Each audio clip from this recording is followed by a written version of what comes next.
Punching Up, a Nintendo podcast, is brought to you by you. If you want to learn how to support our show, go to patreon.com/laststandmedia.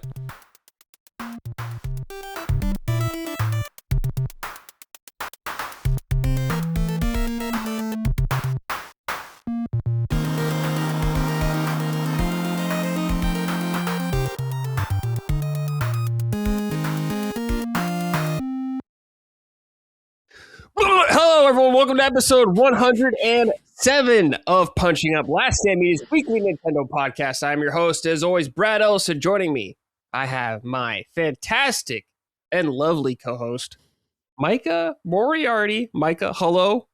How are you on this fine spring day?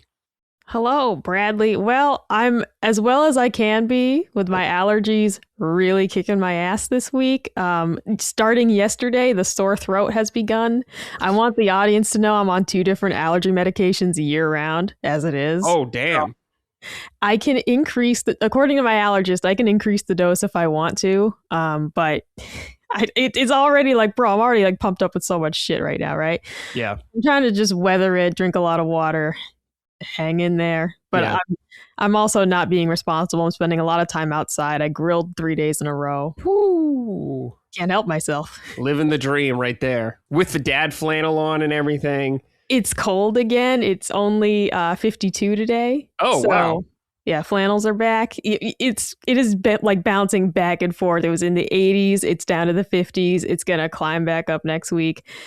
I'm making the most of it, though, because it's still not humid. So like the other day, it was like 78. I was out at the grill, but 0 humidity. And it was just like glorious. So I'm making the most of it now before summer starts. I got new charcoal in the mail. Oh, I'm hell hyped yeah. about that. Dude, can't wait. Did you wear the Animal Crossing Crocs?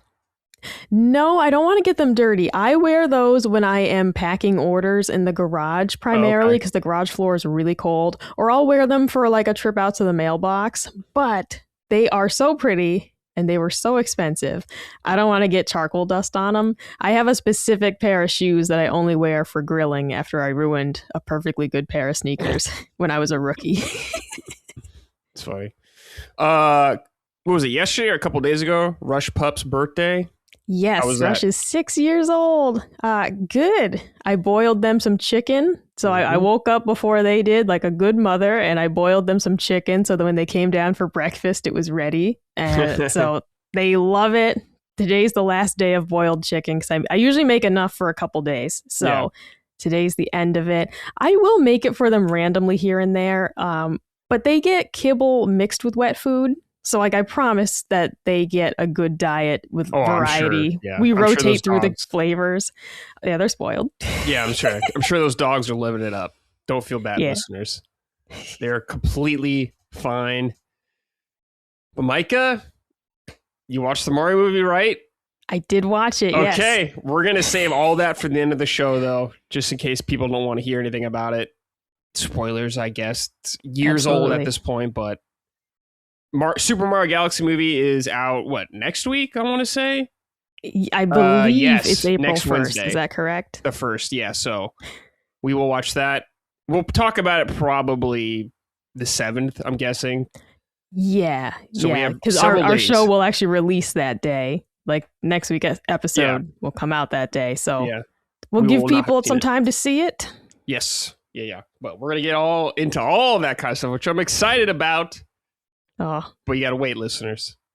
Or you could fast forward, I guess. I still have time to die between here and then, too. That's true. You do have time. I'll allow that. If you die, that's fair. If you or Colin dies, I'll allow that.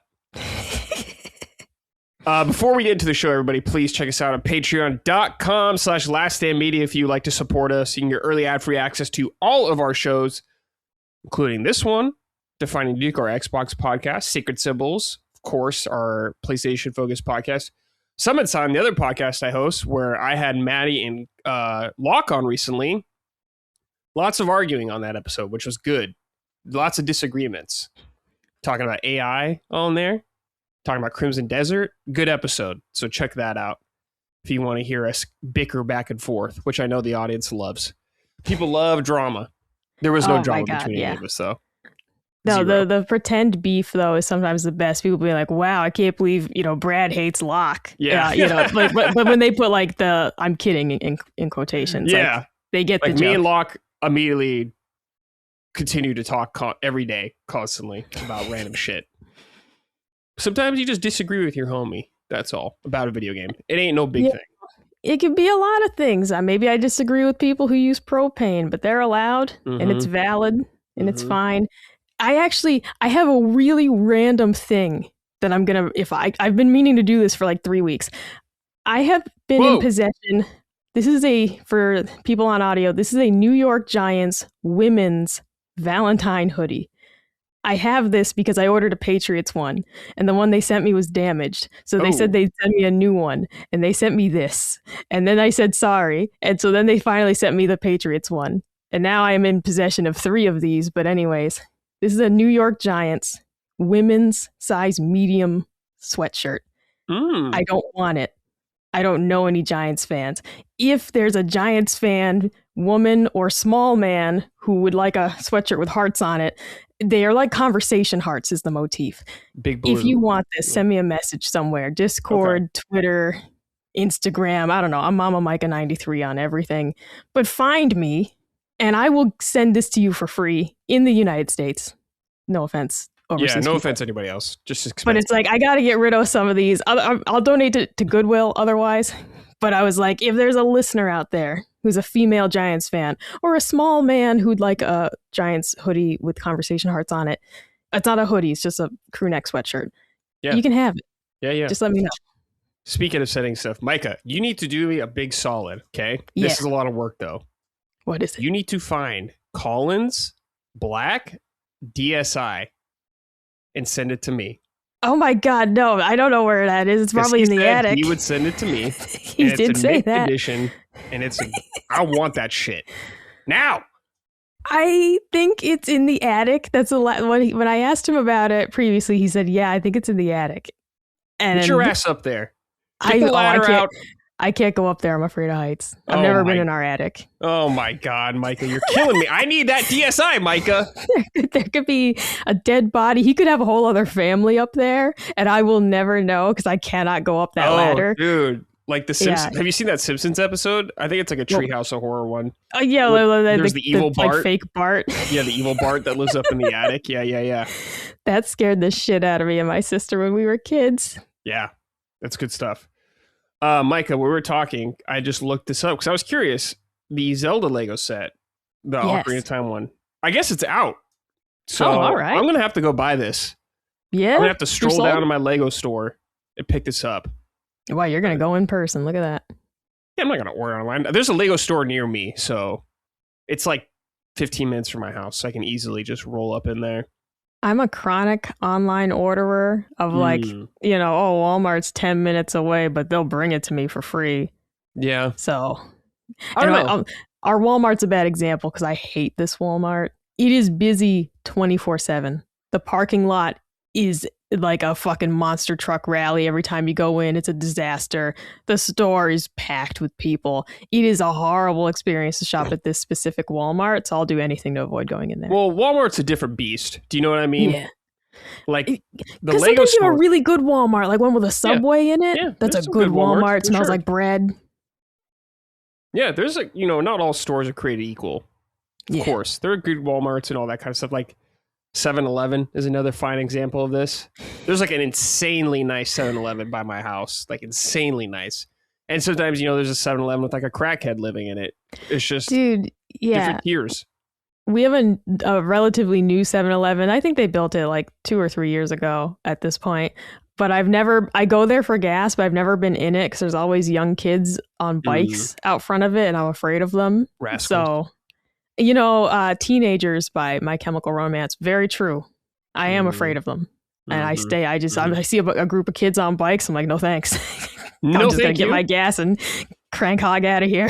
Crank hog. Yeah. So I'm going to try to pick this up today, I guess. I need that Lego set. But get it. I have to go to the gym after this. And then come home and do all that. I need to buy some new jeans as well. Jeans, eh? Mine don't fit anymore. They're too big. So I'm wow, like, all look right. at you. Yeah. That just means you got to get muscular enough that now, like, you're back. I've been eating a lot more protein. Yeah. A lot more. So we're going to bulk up a little bit. You got to get that fucking Jeff Nippard giant butt.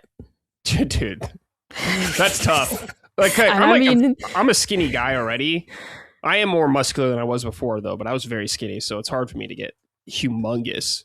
Well, and I mean no offense to him. He's a lovely guy with great information, but Mamma Mia, he's got a butt like Venus Williams. Got a dump and truck, I'm just like, Jesus Christ. Yeah. Some dude's got like a huge like woman ass. I don't know. He's training those glutes. Dudes. But I don't know. Train the glutes. I do train the glutes, though. You can't skip them. You can't. It's important for the whole chain of muscles. You know, you want to be balanced. Don't skip it. Mamma Mia, that guy, he could lay off him a bit. Oh, yeah. Also, if you want some merch, laststandmedia.store. Micah will send it to you. She'll be wearing her Crocs while she does it. So please head on over there. Anything, Micah, that the listeners should consider on the store? Is there still Saint Slayer stuff on there? Oh, we have not started selling that yet. Oh, okay. But that is something that be keeping an eye out for, because Saint Slayer Digital is going to be coming out in April. Is that am I spoiling something? I just assumed you're doing physical for it. Because you've done it for all the other games. I think we've talked about it. Okay, well, it'll happen sometime. No idea when. I don't have a timeline for it. Like, I don't have a timeline for that yet. But it's in the cards. That's all. Yeah. I'll make a note of this, though, to double check. I feel like I should buy that game and not ask Colin for a code. I mean, he'll be happy to provide you with one. No. You know? I play it on PlayStation. You know, I'm not going to play a Colin game on anything but PlayStation. Do you know what I mean? Oh, of course. Just checking notes to make sure we're not breaking any embargo things. Whatever. Dustin, if you're listening, you'll know. Just cut this out if you need to. I'll give you a quick break, like a quick, even cut in right now. Okay. We may have said something we weren't supposed to. I don't know. Honestly, I haven't seen anything about it, but I just guessed. So, you know, history and all that. Jooch Magooch wrote and said, "Sup, fisties? This one is from Micah. I feel the need to smoke meats, and I have no experience or equipment. Please help. Not help. Keep up the great work, you two, and good job on watching the Mario movie, Micah." Yay, Micah did it. She watched the kids' movie in the 90 minutes or whatever. She did it. The second movie is a little longer, apparently, as well. So buckle up, Micah. Did Colin watch the movie with you? He did. Okay, never mind. We'll save it. There's one part in that movie I'm like, dude, this is such a Colin part. He would probably love this thing. There were multiple things he was calling out. So yeah. He's an old head like me, so he would know a lot of that stuff. Oh, absolutely. It was nice to watch it with him and have those references. Yeah, that is nice. All right, Micah. We have a couple barbecue questions, though, but this is like your specialty. You know this stuff. They have the need to smoke meats, but they have no experience or equipment. What advice do you have for the listener? Yeah, so the absolute easiest way to get started would just be to get a Weber kettle or just a kettle-style grill. So, I know a lot of people are down on Weber these days for whatever reason. I still think they're very high quality and worth the price. But there's also SNS, Slow and Sear grills. You know, there are a couple different quality kettle options. But the main thing is that with a kettle grill, you can do low and slow because you can get either charcoal baskets or just pile your charcoal in a certain way. But you can do low and slow cooking. Of course, you can do, searing and steaks and everything. So that would be your all-in-one if you wanted it. If you have a very high budget and you're interested in a Kamado, like a big green egg or the Kamado Joes, those are like the red ones, that's like ceramic cookers. They also do, other brands have steel ones and like cast iron Kamados, like Golden's makes a cast iron Kamado. If you have a big budget and you're interested in that, it's a different style of cooking. There is a ton of YouTube creators specific to that, because it's a little more, it's not more difficult, but there's like a method. But Kamados are another all-in-one grill that you could have for like smoking and grilling. If you want just a dedicated smoker and not to grill, then something like a Weber Smoky Mountain style, so a bullet style smoker, can be easier to manage temps than a drum style. And those are usually pretty affordable too. Tom Horseman on YouTube has 1 million grill reviews. And so if there's something you are interested in, search him up on YouTube and see, because he'll give you like a great overview of it. But like for the very basics, a kettle style grill can do anything. Mm-hmm. Okay. Good advice right there. That kettle, or that thing you said, the Weber one, I looked it up. It's like $150. Pretty easy access. Yeah.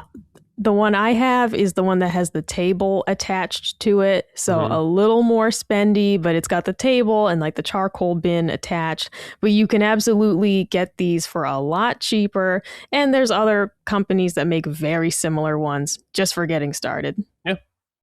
All right. Desitmang, I guess that's how you say it, wrote in and said, "Hey, Fisters, quick question from Micah.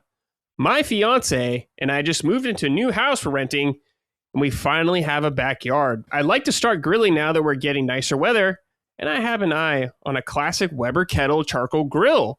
I am a seasoned chef in the kitchen, but no experience on the grill. Any tips to keep in mind when starting off for maximizing smoke, maximizing flavor, etc., etc.? P.S. My neighbor said I could use a smoker at any time. I'd also love a recommendation on the finest meat to smoke. Thanks in advance and keep gooning." Well, excellent. Yeah, so number one tip for grilling is 2-zone fire. This applies to propane and charcoal.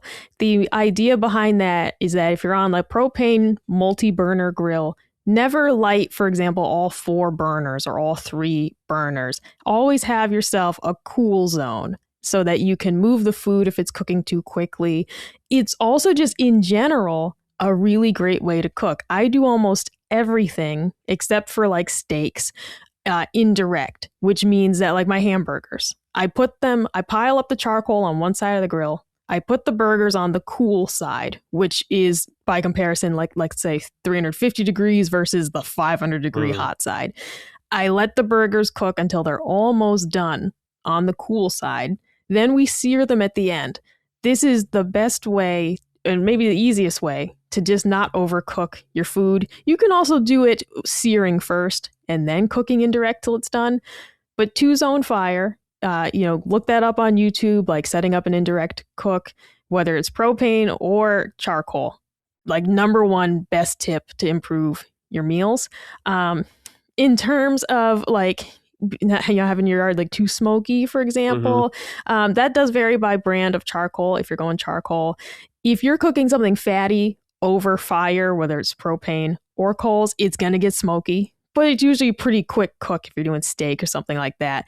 I wouldn't worry too much about that, like with your neighbors and stuff. If they're grilling too, especially if your neighbor has a smoker, fantastic. He's not going to mind. Right. For a great first thing to smoke, a pork butt is super forgiving. And that's actually something too. If you get like a whole pork butt, you can cut it in half to shorten the cook a little bit, or you can ride it the whole way through. Like a 8-pound one will usually take about 8 hours. So half that, you can have it done in maybe 4. Tons of recipes on YouTube. I highly recommend the How to Barbecue Right YouTube channel for tips and tricks. Ribs can be pretty simple too. I think baby backs, they cook faster, but they're a little less forgiving because they're not as fatty. So like St. Louis spare ribs, I'll be a little more forgiving. And that's like ribs are just pretty simple because they have so much fat and they're not a super long cook either. There's many methods to get them done faster.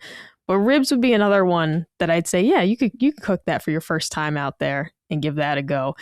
Really, though, there's so much content on YouTube to get you started. I wouldn't do a brisket first. I wouldn't do that. Even I haven't made one of those. But otherwise, really, there's so much to be done. Chicken would be great, Yeah, okay. Chicken, that's what I want. I want to do some like pulled chicken soon. Is something I want to do. I'm working up the courage. I cook a lot of chicken, but and we've talked about this in the Discord. I'm still someone who's a little about having to deal with it. I do, because I cook a lot of chicken, but I want to spatchcock a chicken to cook it faster on the smoker. but I am like so wigged out by it. I don't want to do it. And what I've been doing to desensitize myself is watching YouTube videos of people spatchcocking chickens. What is that? What is spatchcocking? Oh, that is when you cut out the spine to make it lay flat. And it cooks a lot faster. And it helps speed up the dark meat so it cooks on pace with the breast meat. So it's a really great thing to do, but I have been so by it. Sure. And they sell spatchcock chickens at Wegmans, but I don't want to pay the premium for it. I'm like, no, I can do this myself. I know I can, but I don't want to. So I've been watching videos on YouTube to desensitize myself. Okay. So that I'm like, okay, yeah, I could do this. Yeah. That's like some Mortal Kombat shit. It's because it's like, dude, first you cut out the spine and then you have to break the breastbone. And I'm like, I don't want to. But you know what? I'm starting to not be as bothered by it. So we're getting there. I get you. Yeah, it's it's not something you do every day. So definitely takes getting some used to. And because everyone says once you start cooking them this way, you're not going to want to go back. So I'm like, all right, I just got to do it once and then be ready. Because actually, too, with ribs, the first time I ever cooked ribs, I wasn't prepared for the clackety sound they'd make on the cutting board. Kind of like a cartoon skeleton noise. You know what I mean? That's funny. It was a random thing, but it kind of wigged me out of like, oh, God, like it was like this clackety xylophone skeleton noise. I was like, oh, and now I'm used to it and it's okay. But the very first time I took the ribs out of the package and it did that, I didn't like it. So desensitize yourself. Yeah. All right, Micah, let's talk about some Nintendo news. But this thing isn't going to affect you or me or many of the listeners. This is mostly for Europe. But there is a new Nintendo Switch 2 model coming to the EU, apparently. Nikkei. Let me read this from My Nintendo News. But reputable Japanese news organization, the Nikkei, is reporting this afternoon that Nintendo is currently creating a Nintendo Switch 2 version or revision that includes a replaceable battery. This model will follow EU legislation and allow reduced environmental impact and will fall under customers' right to repair. The Nintendo Switch 2 model aimed for the European market will presumably launch in other markets too and will make repairs that much more simple for consumers. And this is a quote from the article. Nintendo will implement the right to repair for its Nintendo Switch 2 console in order to reduce its environmental impact. Firstly, in line with European Union EU legislation, the company will modify the design to allow consumers to easily replace the console's battery in the future. Should consumer awareness of the right to repair increase in Japan and the United States, the company may take similar measures. So yeah, they're giving you a new version of the game or the system so you'll be able to replace the battery easier, which I think is great. I've fortunately been lucky with most of my console hardware and haven't had any problems. Same. So that's been awesome. But I do know, well, the red ring of death, we all had that going on there. So that sucks. We all know dealing with that kind of stuff is not fun. So if they can make it even easier to repair whatever your Switch 2 console, that's great. But like I said, it's probably not going to affect you or I, or at least for a while. Maybe this will come later. But Micah, any thoughts on all of this? Yeah, I really would be curious because I'm of two minds about it. On the one hand, it's like there's an idea that to simplify manufacturing, they could just make them all like this, you know, instead of having the special ones for there. But of course, I also fully believe that they are not going to do that unless required to. They're doing this because they're required to by legislation. 100%. So, yeah, Nintendo's not doing this out of the goodness of their heart. That's for sure. No, to reduce our environmental impact. Bullshit. Yeah. No, so it would be cool to get these here just for the peace of mind of like, oh, easy to replace. But I don't think that's actually going to happen unless we also got, some laws passed that said, yeah, you have to be able to replace the batteries and all your shit. Right. I could see maybe another Switch 2 model, like an OLED model or whatever. A light model. I'm not exactly sure if they'll just implement something like that for everybody. I wonder if they'll do that or if they'll just stick to it how it is. I don't know. We're a couple years away from that still, but we'll see, I guess. All right, just a quick little thing. Like I said, doesn't really impact me or Micah or many of you listening. Next thing, though. Capcom says that it won't be using generative AI. So this, the talk of the town, the belle of the ball going on, the DLSS 5 discussion.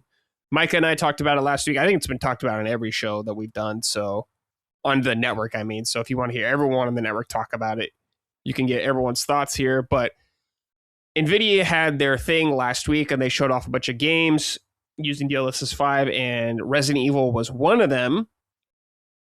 But later on, Capcom put out a statement. I'm going to read this from GamesPark, the website I'm using this on. This was via a summary of a Q&A session that Capcom released. Let me read just exactly what it says. Capcom released a summary of the Q&A session from its online company briefing for individual investors on March 23rd. On March 23rd, Capcom released this whole statement. Someone asked about generative AI is being used as a technology to improve effectiveness and productivity. Capcom said, along these questions asked during the Q&A session was one regarding the handling of generative AI. In response, Capcom stated, we will not implement materials created by generative AI into game content. Clarified its policy that, on the other hand, they also stated they intend to actively utilize technology as it contributes to increase efficiency and productivity in game development. Furthermore, the company indicated in January 2025 that it would be using generative AI for idea generation, according to official Google Cloud Japan blog. And in this Q&A session, they stated that they are also exploring ways to utilize it in various fields, such as graphics, sound, and programming. During the Q&A session, there was also a question about whether they would be entering the mobile game market in the future after prefacing, this doesn't matter, I guess, but whole mobile thing going on there. We don't give a shit about that. But yeah, they just said they were not going to be using Gen AI or implementing materials created by generative AI into the game content, but they'll still be using it in other ways for game development, I guess. So I guess if you saw the NVIDIA showcase with hyper-realistic Grace, like the...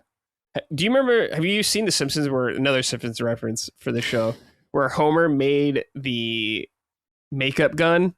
And it's the double barrel shotgun and just shoots you had it set on whore. Yeah. Where Grace got hit by that gun really quick. So maybe if you're worried about that, we won't see anything like that planned for now. Plans change. But I mean, I'm down with that. I think generative AI looks kind of shitty right now for the most part. Yeah. What do you think, Micah?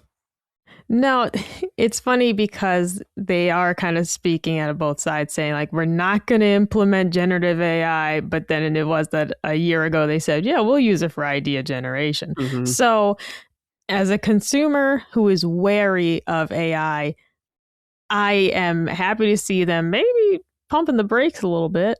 That might be a little bit of what we're seeing here. Yeah. And I don't know, honestly, it's such a can of worms, man. But I was not in love with the look of that DLSS 5 stuff. So I definitely would prefer to see developers continue to use it. You know, they make the models and that's what it looks like, versus this like Instagram filter being applied to everybody.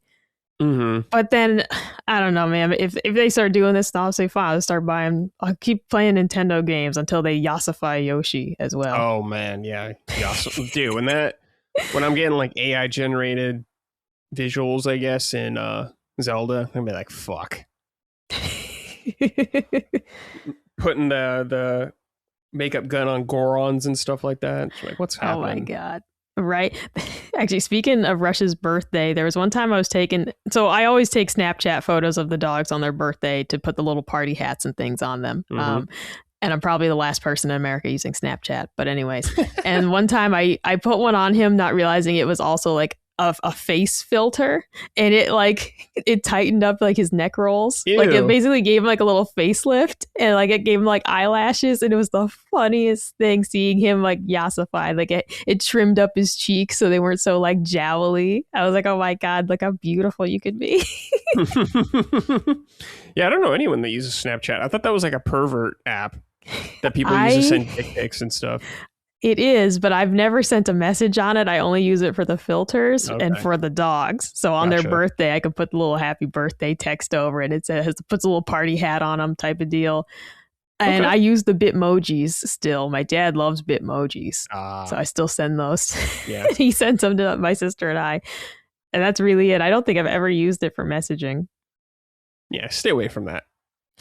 Don't You go don't on need any more Snapchat. trouble in your life. I definitely don't. Whenever I go on Snapchat, well, twice a year, and it's like, why don't you add some friends? It's like, why don't you fuck off? Yeah. Why don't you mind Nobody's your here for business, that. Snapchat? Creep. All right. I guess just lastly, yeah. I'm happy to hear Capcom say this. Who knows if that's the case, though, in the future. Plans change. When people aren't outraged as much, when inevitably Gen AI looks a lot better. I'm expecting it just to happen in the future. You know, it is what it is. That's the thing, you know, one of our listeners had pointed out, it's like, how long ago was that horrifying video of Will Smith eating spaghetti? Yeah. And how much better has it gotten? Because I am continually getting tricked on Instagram by AI videos of people falling down, and I'll realize it's not quite right because like the microphone sounds too good, stuff like that. I'm like, their voices are too clear. This isn't real. But that's what's holding it up. It's going to eventually figure that out too. So it is only getting better and better. Yeah, it's only like a matter of time, but what I've seen right now, do not like. Looks like shit. All right. Next thing right here, Micah. The Switch in Japan is big among the teenagers. They love it. The kids love the Switch. I'm going to read this from VGC, Video Games Chronicle. Nintendo Switch is the second most popular brand among Japanese teenagers, beating out the likes of Disney and Pokemon. That's according to a new survey by Nikkei, who we're bringing up again, which asked Japanese teenagers and adults their views on various brands to determine which are the most powerful in Japan. The Brand Japan 2026 survey, the 26th such survey that has been carried out, involved a large sample size of 37,000 Japanese citizens and looked at 1,000 brands of companies, products, and services. The results were then split into two charts, one for the respondents under 20 years of age and one for the respondents regardless of age, to determine the most popular brands among each demographic. For the under 20s chart, Nintendo Switch was declared the second most popular brand behind only YouTube. This also makes the Switch brand more popular than the Nintendo brand itself, which came in at number 3. That's very interesting. Other notable brands in the under 20s chart included Pokemon at 7th, Amazon at 9th, and Disney at 10th. The situation is different when the chart expands to include all generations, of course, where alcohol and soft drinks company Suntory is number 1 brand as opposed to the 47th among teenagers. In this chart, Nintendo Switch drops from 2nd to 59th, while Nintendo itself only drops from 3rd to 12th, suggesting that Nintendo name is still more popular in Japan as a whole, where Switch is more popular among Japan's youth. Pokemon also drops from 7th to 201st, with all the generations are surveyed, suggesting that despite the series recently hitting 30th anniversary, it's still mainly a brand enjoyed by younger players in Japan. Also noted by Nikkei, the generational gap is made clear in both charts as older respondents favored automobile and electronic manufacturers, while younger respondents appear to be moving away from cars and alcohol. PlayStation manufacturer Sony is ranked 10th among all ages, but only ranks 40th among those under 20. The top 10 for each age group are as following. Okay, here we go. What is this? This is for people under 20. Number 1 is YouTube. 2 is Nintendo Switch. 3 is Nintendo. 4 is Daiso. 5 is Muji. 6 is Line. 7 is Pokemon. 8 is Caesarea. 9 is Amazon. And 10 is Disney. And I'm actually kind of surprised to see Disney still so high there. Yeah, seriously. I mean, I don't know what. I guess Disney's still big in Japan. They have several parks there, so maybe. Okay, this is for all ages. Number 1 is Suntory, who is that, they said, like a soft drink and alcohol brand. Number 2 is YouTube. 3 is Daiso. 4 is Panasonic. 5 is Muji. I don't know what that is. 6 is Uniqlo, which is like a store for clothes. 7 is McDonald's. 8 is Aeon. Number 9 is Google. And number 10 is Sony. I'm kind of surprised to see Sony up there as well. I didn't think it'd make the cut. Not PlayStation, but Sony in general. So very interesting data. Mike, I love data like this. I love this kind of shit. I know it's probably boring for many people, but I love hearing sick breakdowns like this. I always love that shit. When we got a graph too, Micah, whew, sign me up. No graphs here, but I love a number list as well. That's good shit. Dude, you'd love the Data is Beautiful subreddit. It's people who do like long projects and they make like excellent bar graphs. The best one. The reason I found it was because there was a guy who he thought he was crazy that his Chipotle bowl was like a different size every day. Mm-hmm. So he started weighing them. And then he charted it all out in a bar graph of how big the bowl was. And then he had like, this is how much variance there was overall between the bowls. It was fascinating. Oh, yeah. This is an awesome subreddit. I've never seen this. I can't hang out on a Reddit, though. That's too much for me. But I love that. Like, yeah, just seeing this graph. The first one I see here is mean height of 19-year-old males, 1985 through 2019 in centimeters. And it's just listing out the tallest people. Netherlands, the tallest at 183.79. US is 176, quite a bit shorter. China below that. The lowest we have here is India at 166. Interesting. I don't know why I'm bringing this up on a Nintendo show, but... Oh, you're going to go back to that subreddit, Mark My Woof. You're going to go back there. Yeah, especially if it's about like subjects I'm interested in, like gaming and all that kind of stuff. Ooh, well, that's what... The Chipotle bowl is what caught my eye because I'm like, yeah dude, sometimes those bowls are weirdly undersized or sometimes it's like, wow, they gave me a lot of beans today. Hell yeah. Yeah. Micah, let's look at the top 10 for the people under 20, all the teenagers. Does anything stand out here for you on this top 10 list? I mean, YouTube being so popular for both groups, YouTube has just become the default place to watch things. And I do find that quite fascinating just because, and you would have experienced this too. YouTube was once just like place to go watch weird, funny videos. Yeah. Like, oh, let's go watch Charlie the Unicorn. Let's go watch Salad Fingers, Fred. Yeah. And then Fred. YouTube turned, dude, fuck, I was like a Fred fanatic, okay? Ew, I was the perfect age for that. How? Because he's like literally as old as I am. That was out when I was in high school. Oh, okay. We loved Fred. Didn't he have like a movie or like a show? I want to say I saw him on I was TV. too old for it by then, but prior to him having Fred, he had his own show with his two friends. It was JKL Productions. And those are the pre-Fred videos. They just did all these skits. And we loved those. And then he spun off and did Fred. Anyways. But YouTube has just become huge. I watch YouTube every night for cooking videos and grilling reviews and all sorts of stuff. So like that is an interesting one just to see completely the same in Japan. They're loving YouTube as well. And like you mentioned, for the adult group or the all ages group, Sony itself being number 10, not like PlayStation, interesting as well. Just because for me, I think of PlayStation first. I'm not thinking of Sony Electronics or Sony Pictures, I'm just thinking of PlayStation when they're brought up. Yeah. Sorry, I just went down a Fred rabbit hole and looked at a video game and I was like, it's so weird how humor changes over time. Because I watch it, I'm like, this is the fucking worst thing I've seen in a long time. I have not watched Fred since high school. My best friend Kat, we loved it. And I remember specifically Fred Lost His Meds, I think was like my favorite one he ever did, or like Fred Needs His Meds. But it's really weird. Even in my head now, I'm like, yeah, I don't think it's going to hold up. I think Homestar Runner would still hold up. I don't think Fred's going to hold up. Strong Bad? Yeah. Trogdor? Oh, dude. Homsar? Mm-hmm. Love that.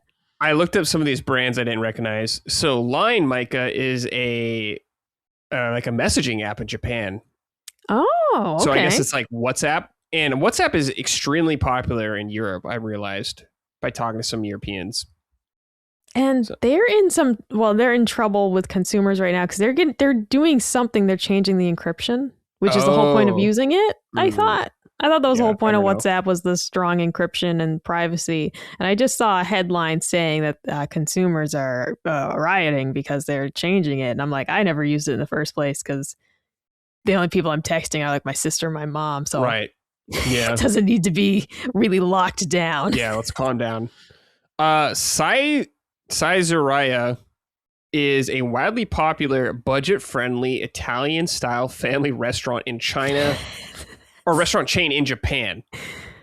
Interesting. So it's like their Olive Garden, I guess, or some shit. That's hysterical that made it so high on the list for the under teen. Just because, parallel to that, it's like Raising Cane's is huge with the high schoolers here. Mm-hmm. The adults are actually kind of like, it's not that good. But like, if you ask any high schooler, like Raising Cane's is the best. It's just funny to see these parallels of like the Japanese youth fucking love this one restaurant. Yeah, it reminds me like around here, I feel like teenagers like love Chipotle.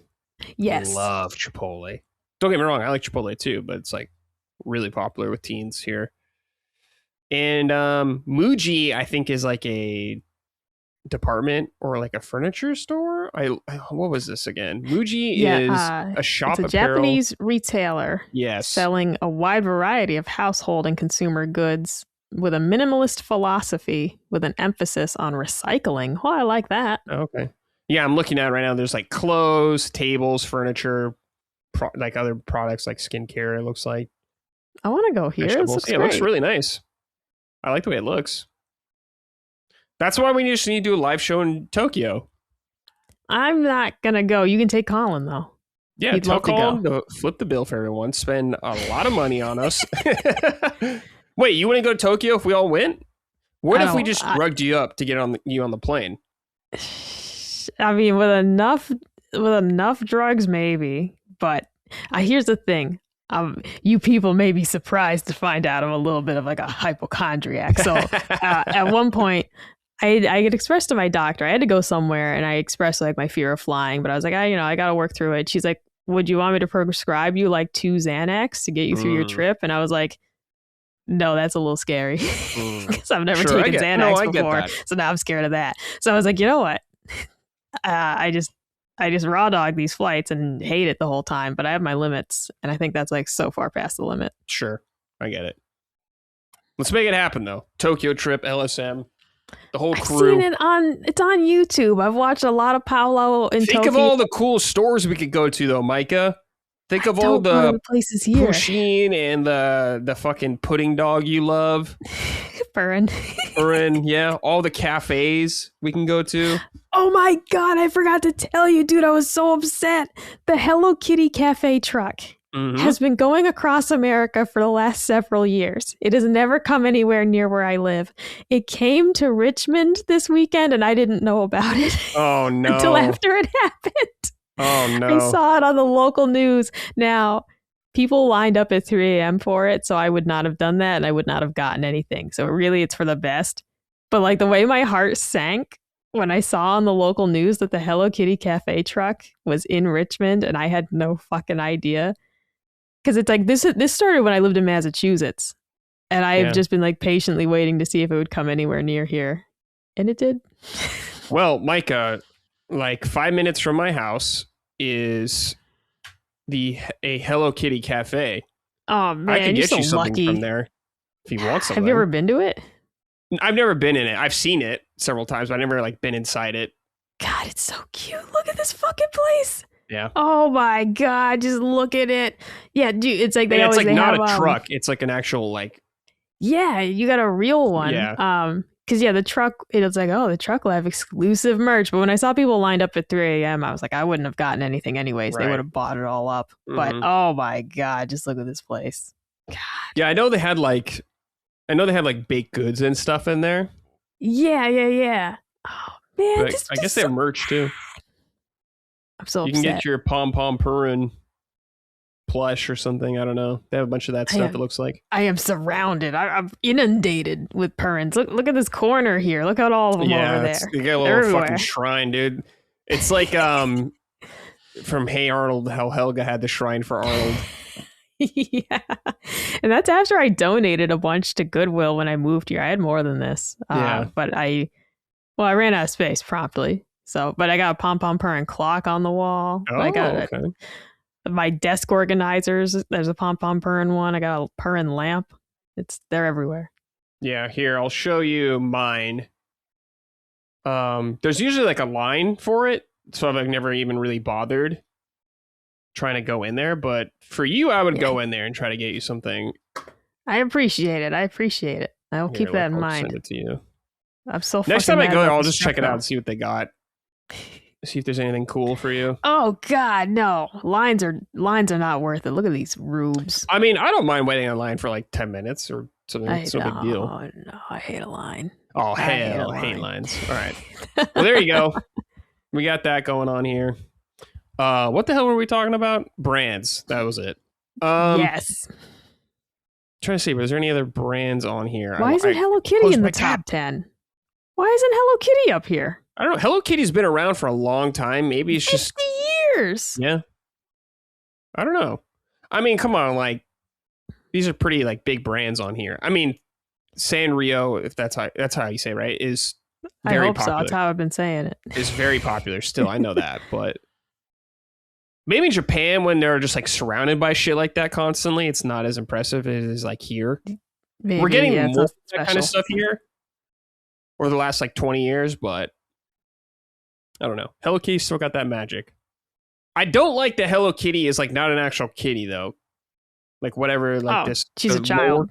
Yeah, I'm like, what's going on here? Why can't you She's just a little British kid. Why can't you just be the thing? I mean, she doesn't have a mouth. It's true that there's a lot that doesn't make sense. Like, she has a pet cat. So that's a whole thing. But yeah, they're little British children, allegedly. Allegedly. Okay. Any other brands I'm trying to look at in here? I don't know what Aeon is. What's this? This is for the people above teenage level. Aeon. A world of ideas. This can't be right. Hold on, let me see. Aeon Japan store. Let's see. Shopping guide. This website's freaking me out. Maybe it's just like a department store or something. I don't know. There seems to be a lot here. All right, never mind. I'm not dealing with that. There's too much information right now. All right, well, those are some brands that are big in Japan. Next up, Micah, let's talk about what we've been playing. I'll go first because I talked about this on some sign, of course. As always, so I'll be more brief. The only thing I've been really playing new is Crimson Desert. I have played, let's see what my playtime is on Steam here really quick. Let's see. Crimson Desert, where are you? There you are. It says 17.7 hours. So I've played a decent chunk of the game. This game is fucking huge. Huge, by the way. Could be like the biggest open world game I've played ever, maybe, that I can recall. Humongous world. This game feels like, to me, it's 200 hours. Yeah. Like, an insane amount. There's like an insane amount of content in this game. It is cool. I do like it a lot. I'm having more fun with the game as I play more. It's a weird game. Well, I guess it's not weird, but it's a game that starts really slow, and I could see a lot of people bouncing off. It's one of those games where it's like, dude, it gets good 10 hours in, kind of thing like that. It gets really good 15 hours in, which... Can't do it, man. Yes, I would say a lot of people can't do, and people bounce off of, but I'm usually okay with something like that, but I totally understand why people don't. But the world is really cool, Micah. It reminds me a lot of... It gives me like the feeling of Witcher 3 a lot, just kind of being out in that world. Like same kind of feeling. That. The world is more interesting, I think, than Witcher 3's world in terms of like geography and what's the word I'm looking for? Verticality and stuff like that. You have a lot of movement like you would in Zelda. Like clearly this game was inspired by Breath of the Wild, all that kind of stuff. You jumping off cliffs, gliding around, all that shit. Like every open world game has been inspired by Zelda now. It's a very complex game, very dense with lots of information, lots of menus, lots of stuff you can do in combat, which is really cool. Like you can do a lot of cool stuff. You can like DDT some guy with like wrestling moves and shit out in the world. You can tons of like swords, spears, all that kind of stuff. There's a lot you can do in the game. There's so much I have not seen or unlocked in the game also, Micah, where it's like teasing elemental attacks and all this kind of stuff. And I'm like, man, I'm this far in the game and I still don't have anything like that. Tons of side quests, lots to get distracted by. There's some puzzles in the game. I found one yesterday, which was actually cool because I was talking shit on the puzzles in the game where I was like, these are pretty boring. Nothing that's like blowing my dick off doing them or anything like that. Nothing that cool. Because like the game has like its version of Ultra Hand from Tears of the Kingdom. And I'm like, you're not doing anything interesting with this in the game. And I still don't think you are. necessarily to the level. Like, puzzle-wise, like, not, let's be real, it's something close to Zelda. Not even close.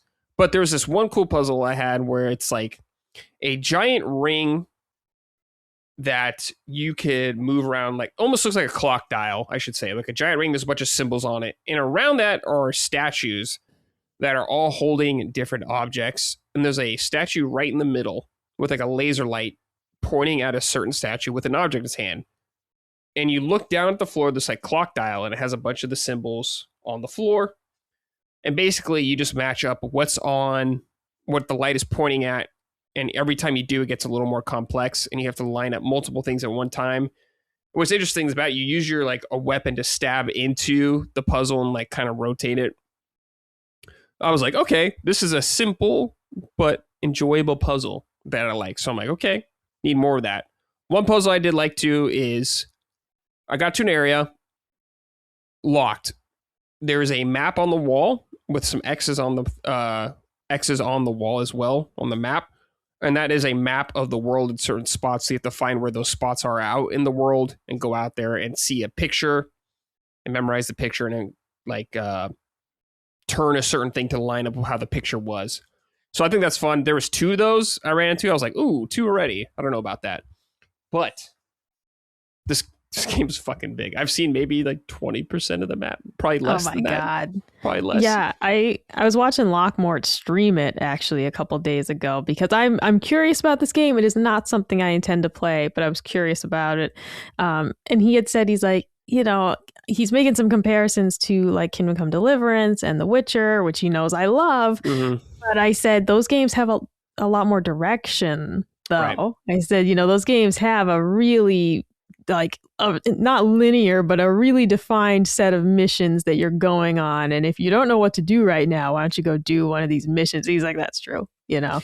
Yeah. This is a lot more self-directed. There is like main story quests and you could like see, and you can do those if you just kind of wish, but there's so much also out in the world that you probably should explore. And you're kind of like, you know, it's not like Zelda where I saw something where I was like, oh, fuck, I got to get over there immediately. There is some of that in this game, though. Don't get me wrong, but it's not that quite at that level. But they've been patching the game a lot, too. In my opinion, it needs a lot of patches. Like, you got to fix some, like, small things here and there. It's like Death by a Thousand Cuts, I felt like, this game when it launched. But it seems they seem to be addressing a lot of it. Like, it kind of controlled like shit. It felt like you're playing as Arthur Morgan in this game where you have to like jump around and climb all a bunch of stuff. Like, you're not doing that as Arthur, so it works more in that. And of course, Red Dead was going for more realism, but it's an impressive video game. It's like a super divisive game. I can see people hating it, but a lot of people do love it, and I'm more in the camp of enjoying it way more. Who knows how I'll feel 100 hours in or something like that? You know, I don't know how I'll feel, but if you like getting lost in a world and just kind of exploring, fighting random guys, seeing what's out there, you may enjoy this. There is a narrative. It's pretty bad, or it's not very engaging at all. Like, it can get the job done, I guess, for a lot of things, but it's not enthralling whatsoever. I'll say that. So don't come to the game for story. Like, if you're expecting like a Witcher 3 story or anything like that, or Kingdom Come story, you ain't gonna get that. You're gonna be mostly confused. So what I would say. I think that's what's missing for me, because in an experience that long, the gameplay would need to be really addictive or the story be super engaging. Mm-hmm. If the gameplay gets off to a slow start, even with a promise of getting better, I just don't know if I can hang in there without a story that I'm really like invested in. Yeah. But like I said, it's a cool game. It's not a game I could recommend for everybody. It's one of those games where I'm like, I like this game a lot. I think it's cool, but I don't know if everyone's going to like it, kind of thing. So if you're interested in the game, there's tons of people playing it out there. You can get tons of coverage and opinions out there. So maybe look at the game yourself and see if it seems interesting to you. But it seems like it's going to be getting patched for a while. So maybe if you're worried about some jank, wait a little bit. Like, Mike, I was killing guys and their clothes would just fly off when they died. And I was like, what? But I don't know. We'll see. I Cool game, I though. even saw like, major improvements, like reviewers saying that they added a fast travel Yeah, point they in a did. specific area. And one reviewer had said that would have shaved 3 hours off of my playtime, just not having to go back and forth between this place and being able to fast travel. So some of these are major changes to improve the experience here. So it does sound like this is one that's worth waiting to see how many more tune-ups they give it. Yeah. But yeah, I think it's a cool game. Not for everybody, though. Micah, what have you been playing? Yeah, so still chipping away at Pokopia. This game is massive. Yeah. Like just because the more and more Pokemon that you find, the more and more hints that you will get. Like you'll get a new Pokemon, right? And then they'll say, "I wish so and so was here," and they'll give you the hint on how to attract that Pokemon, and it just continues building on itself. This game is.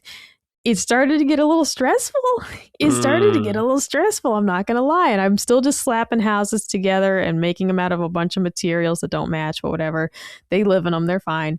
But this game is huge. I am taking a very slight step back from it because I realized at a certain point, I started to just feel like I was just doing tasks. Yeah. And I said, I'm not having fun right now. Let's pivot and try something else. So one thing I did test Kingdom Come Deliverance 1 in the handheld boost mode to see if it was better. I don't think it's better. I had Colin look at it and he's like, this is 720p. And I was like, all right. So sure. That game still looks like trash, but it's still a miracle that it works. Yeah. Still a marvel of invention that it works. So I dabbled around in that for a bit. But I wasn't really actually looking to go play it again either. Sure. But there's that update. I tried the Monster Hunter Stories 3 demo. Oh. And so starting off, the story seemed interesting enough. Right away, they have you flying around on some dragon guy. That was pretty cool. That was fun. But once I got to the combat tutorial, I really didn't like it. So what's the combat like? So from what the tutorial that I had got, it is a like triangle system of like this beats this beats this, and you're going individually. So my party was 3 people. We were facing one monster. We're taking turns, and so it's like if the monster is a speed type, then you need to use a tactical attack. It's like tactical beats speed beats power beats tactical. I think there's the wheel of 3, and then it just kept. They kept, iterating on that of like, if you want to do a combo move, you pick this, then you call in this monster, and then you do that.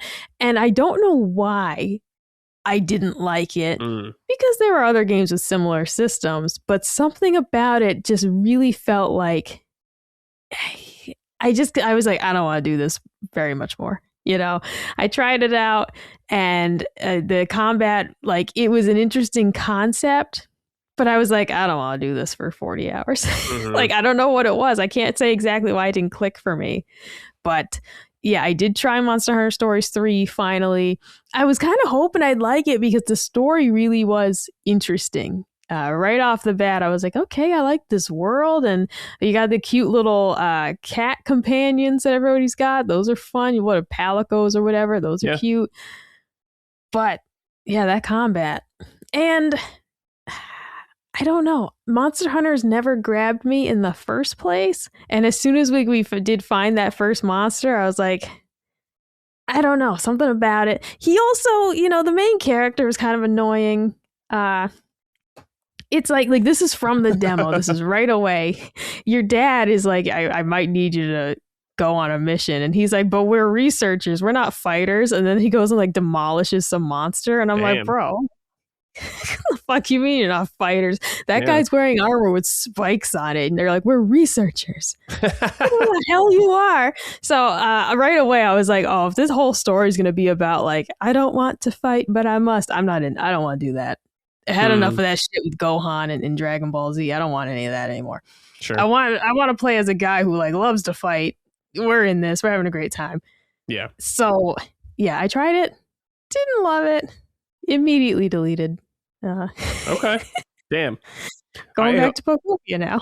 I own the game. I haven't played it yet though, but I like Monster Hunter, so That's the thing. You might love it and immediately be enthralled by it, but because like at first I was like, yeah, I like this, and that just quickly waned. So, but I'm glad I tried. I'm glad they had the demo because the Nintendo Directs multiple times. I'm like, that looks really cool. I want to check that out. Thank God for demos. Thank God for demos. You're right. Thank God for them. Cool. Anything else? No.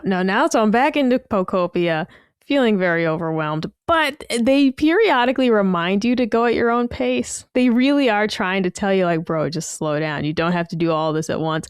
Also, and maybe this is like the most minor of spoilers, I got a hint for a certain humanoid Pokemon that really freaks me out. And it was like, this is how you get this guy here. And I was like, I'm not doing that. Was it and Mr. Mime? Yeah, I refuse to make his habitat. I don't want him here. I do not want him here. That's fair. I'm not making his habitat. He is not allowed here. So if I need him for something, that might be curtains. I might stop playing. Because occasionally it's like, we need you to get this one. And I'm like, fuck. I don't think he's one of those types. But as soon as I saw the hint and it was his silhouette, and I'm like, fuck no, I'm not making a Mr. Mime habitat. You're out of here, bud. Yeah. But the game also, it continues to give you more and more abilities. You unlock, ways to power yourself up. I want to be vague so people can continue to be surprised by the different mechanics, but you unlock ways to further power yourself up so you can do things more efficiently and more quickly.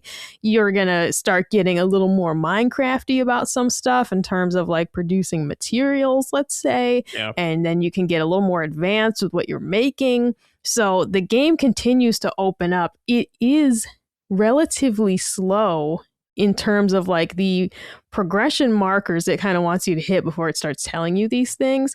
It definitely isn't trying to overwhelm you all at once with everything. Some of this stuff took many hours for me to then get the prompt from the Professor Spaghetti Man of like, hey, you want to try this out? Right. So I think the game's extremely well made in that regard and how it is presenting everything to the player. I am trying to just continually tell myself, like, don't rush it. Don't rush it. Because it's supposed to be fun. Mm-hmm. But when you, when it's like, oh my God, it's like, do this. It's like, oh, this task is like huge. I got to get all these materials. I got to do all this shit. But it's supposed to be fun. I keep telling myself that. Okay. Yeah, it's supposed to be fun. And I'm continually excited by all the Pokemon, even though I don't know them. There was an adorable little green cat that showed up. And I'm like, oh, he's great. He's fantastic.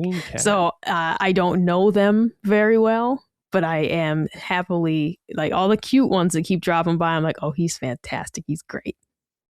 Sprig Gatillo? Sprig Gatillo, I guess. This is a starter. I recognize this Pokemon. Yeah. That's the one. I Googled it. Yeah, that's him. That one was very cute. I liked that one. When he showed up, he immediately jumped to the front of the line for a house. Yeah, Sprig Gatillo, yeah. Yeah. Which Pokemon? Was this Sword and Shield? I don't remember. Looking at its evolution forms, it gets very sinister later. And so far, they have not, they don't seem to evolve. They do seem that you can attract their more powerful versions. Yeah, you can make a habitat that will attract the more powerful version, but you won't lose your cute little buddies. And that was paramount to me because I'm like, I don't want to replace this guy with some weird fucking other cat thing. I want this one to stay too. They heard your prayers. They did. Prayers answered. All right. Very nice. Yeah. I haven't played the game in a while, but I really did like the game. I think it was great. I want to play more of it. But I don't know. I'll get to it. But that's a game I feel like I can just hop back into anytime. No, you absolutely can. The story is cool. The more and more notebooks that you find out scattered around the world tell you more about the story and what's going on. And it's been really cool so far. And I've actually been telling Colin, whoa, you'd like this a lot. Here's what's happening in the story.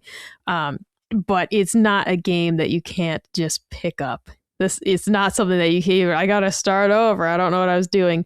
It's literally just check your habitat decks and make more habitats, wait for the Pokemon to appear. They'll have requests, and it just keeps rolling. Yep. All right, let's get back into the news, Micah. More AI stuff right here. Square Enix has announced it's partnering with Google to add an AI chatbot character to its Dragon Quest MMO. So I'm going to read this off Video Games Chronicle again. Announced during a press event this week, in Dragon Quest X will use Google's Gemini to power a controversial AI companion called Chatty Slimy, who will help guide lost players.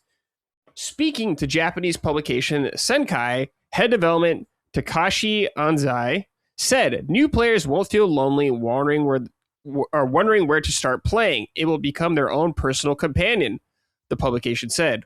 When a player talks to Slimy using the chat function, it automatically generates voice and engages in conversation. The AI also analyzes information from the game screen, and Slimy may even initiate conversations when a powerful enemy is defeated or a rare item is obtained. Dragon Quest is a Japan-only MMO, which pisses me off, Micah. I've been wanting to play this game for fucking ever. There's probably some unofficial way to get around and play in English, but I don't know how to do that. It was released in 2012 for PC and PS4, then Switch later. Not the first time. Yeah, MMOs had that. Wuthering Waves had something like that, I guess. And Darth Vader in Fortnite. Did you ever see that? When they had Darth Vader in Fortnite who would do AI voice lines? Really? Dude, it went exactly how you expect. He was saying the N-word really fast. Oh, no. Yeah. Oh, geez. Yeah, you can't let people have access to that. Yeah. So it was like Vader with you in the game, and he would, of course, have AI lines, and he would say stuff to you. And yes, the N-bomb was brought out very quickly. So I don't think they've brought that back since. Oh, yeah, they said here, Fortnite faced similar challenges when it added a Darth Vader chatbot, which was quickly reported to be saying swear words and slurs to players. Like, is the slime going to call you an N-word or something like that in Dragon Quest? I don't know, dude. We're getting crazy right now. This is the modern equivalent of like when your mom would take your Furby away because you taught it to swear. Yeah, exactly. Micah, what do you think? This is an interesting idea because to me, I'm like, is this just like a Google search engine in the game now?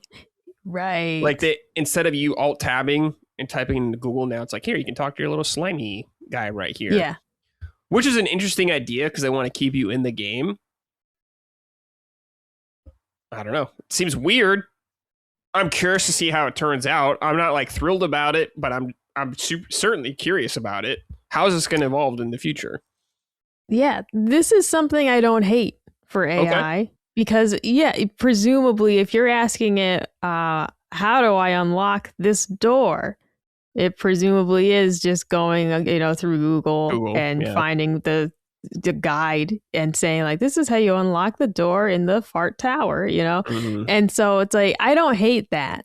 These are examples of AI that I think are fine because I don't expect them to be like, you know what, you're going to have a tether to a real human and he's going to tell you where to go. This is the Chatty Slimy helpline. I don't expect that. Yeah.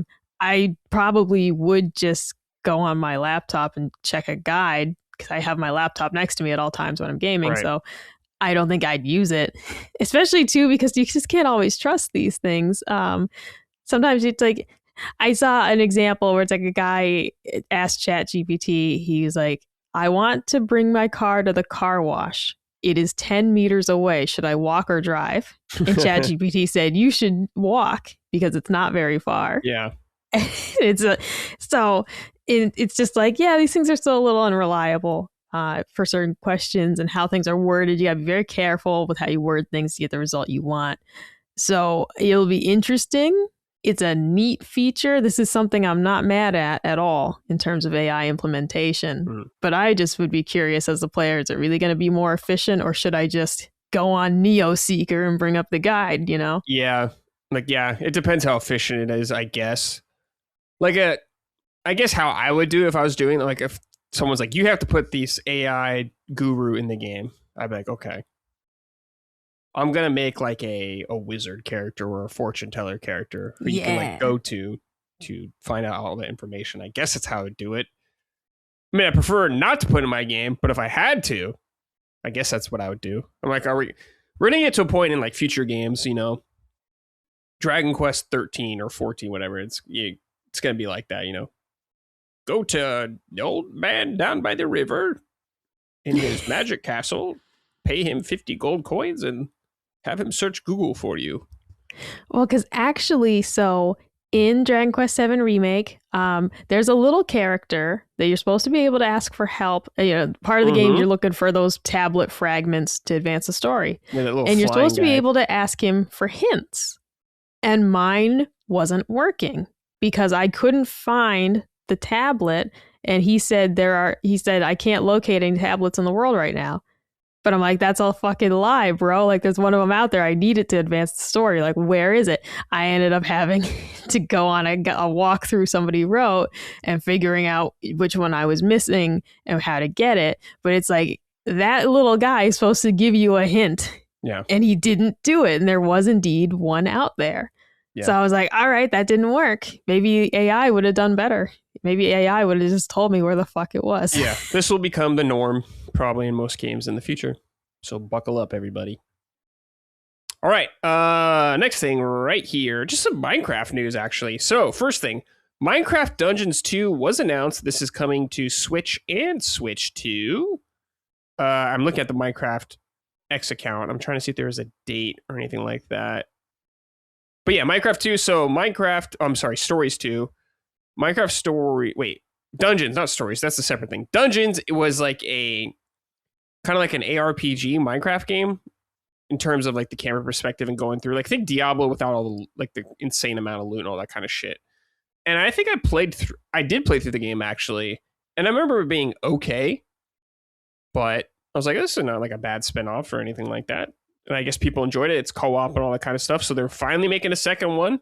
Came out a while ago. I don't have any interest in revisiting the game. So, but if you liked Minecraft Dungeons before, you're in luck. So it's back. Also, they are building a Minecraft world at Chessington World of Adventures, which is a Minecraft themed land, I guess, coming to this amusement park here. Opening in 2027. I'm looking at their X post right here. Attractions and adventure. Biggest Minecraft shop ever. Minecraft food. Mob encounters. More info coming soon. I'm not a big Minecraft person. I have no problems against it. I just don't have a lot of experience with Minecraft, so I don't like love the world or anything like that. But I could see people who are like teenagers now, later teens and younger kids. Maybe 32-year-old women. Now, yeah, loving that fucking shit. You're right. There's a lot of people that are older that love Minecraft. But I could see a lot of people loving this shit. What do you think, Micah? I think this amusement... Well, here's the thing. I don't really enjoy amusement, but this looks incredible. My first thought, though, like with the food is like, what if it's just like pork chops? So I did a thing when I'd play Minecraft where I only would live off of pork. I was like a porkitarian. So like I'd fucking starve to death before I ate anything else. So fun, stupid little ways like that to customize your game. Because then my friend would only eat beef. So he'd only eat beef. I'd only eat pork. So it's like, it'd be funny if that was one of the foods you'd get was pork chop. But I would go here if I wasn't a recluse who didn't like leaving my home. This looks enjoyable. I'd like to see the Minecraft store. Once upon a time, I had the PAX East exclusive, gold pickaxe, stupid foam thing that I paid a lot of money for and no longer have. So I got, way up top of the shelves, I have like my redstone like light up block, and I have a diamond one. I got those from the GameStop power up rewards back when you used to get physical stuff you could trade your points for. Oh, what a time. What a time that was. So I'd be super into this Minecraft amusement park if I was a different person entirely. Yeah. But I think it looks awesome.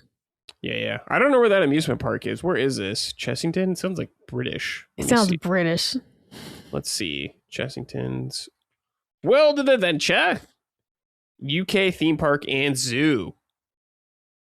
Well, now we're definitely not going. I'm looking this up. World of Jumanji. They have a Jumanji ride, an aquarium. Oh, no. We're not going anywhere near that. I'm still afraid of Jumanji. I've never seen it the whole way through. That movie terrified me as a child. Really interesting. Oh, my God. Jumanji and Jurassic Park. I've never seen them all the way through. Oh, shit. You never seen Jurassic Park all the way through? Damn. Okay. No. Okay. I mean, it's not surprising, I guess. But, I was a child. I watched it on TV with my parents. I saw Newman get eviscerated. I didn't like that. That's when I tuned out. And Jumanji freaked me out every time. And my dad and sister would watch it whenever it was on TV. So there'd be like a 3-hour block that I couldn't go in the living room because they were watching the terrifying movie again. Face your demons, Micah. No. Okay. God, no. Okay, fair. That one's off limits. Jumanji's off limits. All right. Well, Minecraft Dungeons 2 is coming this year, apparently. So keep an eye out there if you were interested. I kind of want to just go play some regular Minecraft now. Sure. Yeah. I'm all about that. Yeah. I don't like building stuff. I just like go exploring. Yeah, that's fine. I like the world of Minecraft. I've played like Minecraft for a bit, and it's a peaceful world. I like the music. Oh, dude, the Endermen. The Endermen are still so scary. I hate those guys. Yeah, they are scary. You're right. All right, let's see here. Nintendo is reportedly cutting Switch 2 production this quarter as U.S. demand dips. So this was originally from Bloomberg, who reported on this, but I don't have Bloomberg and I'm not paying for that shit. So I'm going to once again read this off VGC. Thanks for summarizing that, guys. According to sources speaking to Bloomberg, the company plans to produce 4 million Switch 2 consoles during this quarter instead of the 6 million it had originally planned to produce. The publication source also claimed this reduced output rate is set to continue into April. While Switch 2 remains extremely popular in its native Japan, this was the only market that experienced severe stock shortages. In the US, following a record-breaking launch, Switch 2 sales slowed over Christmas and it ended up down by around 35% compared to what the original Switch managed during the first Christmas period in 2017. Bloomberg sources say that this critical and commercial success of Pokemon Pokopia hasn't yet caused Nintendo to start increasing Switch 2 output yet, with the company instead waiting to see if it and other titles continue to have sales that are consistent enough to justify an increase in console production. Amir, I'm not going to try to read this guy's last name. Japan, equally strategists as asymmetric advisors, told the publication this hardware shortfall in its first year during the big holiday season is awful news. Clearly, the software lineup has been poor, at least until most recently, with Pokemon showing some hope. The publication source also claimed that the decision to slow down production is driven by slower demand rather than the ongoing concern over increased RAM and storage costs. Nintendo President Shuntaro Furukawa said last month that Nintendo was having discussions with its suppliers to ensure a stable supply in the long term, and that as a result, there were no plans to increase the price of the Switch 2 due to the increasing cost of memory, at least at this time. Compared to Switch 1's first Christmas sales of Switch 2 were up in Japan 1.77 million versus 2.43 million, but slightly lower in the US, 2.82 million versus 2.3, and the rest of the world, 2.64 million versus 2.27 million. Despite the Switch's 2 phenomenal sales pace has ensured it continues to enjoy the fast-selling console launch ever, selling 17.3 million units in its first 7 months on sale. Nintendo expected Switch 2 to sell in 19 million units by the end of its current fiscal year, which runs until April 1st, and it's still highly likely it will surpass this number. The original Switch took 2 years to clear 20 million annual sales in a single fiscal year, and 3 to clear 21 million. So, some information right there, and I also have some more from Matt Piscatello over at Circana I'm going to read this off Blue Sky. US Nintendo Switch 2 hardware install base compared to other consoles after 9 months in the market. So this is just a little bit of comparisons here. February 2026 for Switch 2. So PS5 plus 29%, PS4 30% plus. These are all pluses, by the way. Wii 34%, Switch 45%, PS2 56%, Xbox One 61%, Xbox Series or Xbox S 73, I guess that's series. 3DS 96, 360 120%. Nintendo GameCube, I guess that is 139, and the Wii U 302%. So this is comparing the Switch 2 sales to these other consoles and the amount of time it's spent on the market. So it is still doing better than all of these guys, from what I'm understanding here. And Matt Piscatello also said remains second fastest selling hardware in tracked U.S. history, beginning at 1995 to current, behind only the Game Boy Advanced. So it's still selling very well, but I guess a little less than they expected in the U.S. market. The game is selling, or I mean, the Switch 2 isn't selling like crazy in Japan. If you ever see like the weekly numbers, Switch 2 is always the top. But Switch 2 is getting beat out here by like PS5 still, which is very interesting. But yeah, I don't think these numbers are alarming whatsoever. Switch 2 is still doing very well.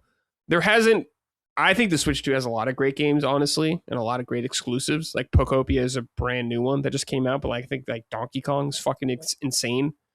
But it does not have yet the mainline Pokemon game, which we're not going to get until next year, which will undoubtedly be huge. We have not had a new mainline Mario game yet. No new mainline Zelda game yet. No new mainline Animal Crossing game yet. So we still have a lot of heavy hitters to come to the Switch 2 library. But Micah, what do you think about all these numbers? I know there's a lot of information here. No, I agree with you that I think the games are what people are waiting for, and just in my own personal life. So one of my best friends was asking me about Pokopia, and she was debating about getting a Switch 2. She loves her Switch, but she was like, I'm really disappointed that, Pokemon Wind and Waves is until next year. I kind of want to wait until then to upgrade. So she was fully on board to wait till 27 to upgrade. We're only in March. And so her husband ended up surprising her with a Switch 2 and Pokopia. So now she's playing it, loving it, and looking into other games. But she was going to presumably wait until the next big Pokemon, because for her, it still wasn't a system seller yet. Nothing had come out yet to make her say, I have to upgrade now. And even then, with the Switch 2, like she had gone to Target and she was browsing some of the clearance games, and she, the games she's picking up are once again Switch 1 titles. So you can play them on your Switch 2, but it's not like those were the games that attracted her to the system, except Pokopia. So I just fully agree that we have not yet had enough system sellers for people. It's like, I loved Donkey Kong Bonanza, but people are waiting for the big Zelda, the big Mario game. It's just one of those things of like, we haven't had those titles yet. Maybe we are going too slowly if these were their expectations. It's still selling very well, and I'm definitely not concerned. But if those were their expectations, they needed that blockbuster game this year. And like something that we didn't, I don't think, touch on was that last like Super Mario Galaxy trailer. It was when Shigeru Miyamoto had said, he's like, and for Mario's anniversary, this movie is like our centerpiece. Like he said something along those lines of like, this movie is, our big thing. And it's like, is that to temper my expectations to not expect anything else huge about Mario this year? Like the movie is the big thing for the anniversary. Like, so I think people are rightfully so waiting until there's more software they want, because there's still plenty of Switch 1 games available and coming out. Yeah, definitely. Well, don't worry, Yoshi the Mysterious Book is coming out. It's going to be a system seller. That is clearly going to be a system seller. That's the one that's going to get people to say, yo, I need this. For me, it would be. If I was a regular consumer and I hadn't yet picked, and by that I just mean like didn't do this for a job, I may have still been waiting to get a Switch 2. I'm unsure. A lot of the games I picked up were still just Switch 1 games. Yoshi and the Mysterious Book would have been my system seller if it hadn't been Pokopia. Because if I didn't do this for a living, I'm not 100% sure I would have picked it up still. I have loved it now. But Yoshi would have been the one for me to be like, must have. Yeah. Will not wait. Yeah, gotcha. Obviously, Donkey Kong would have done it for me. Anyways. You're not Hyrule Warriors, whatever? No.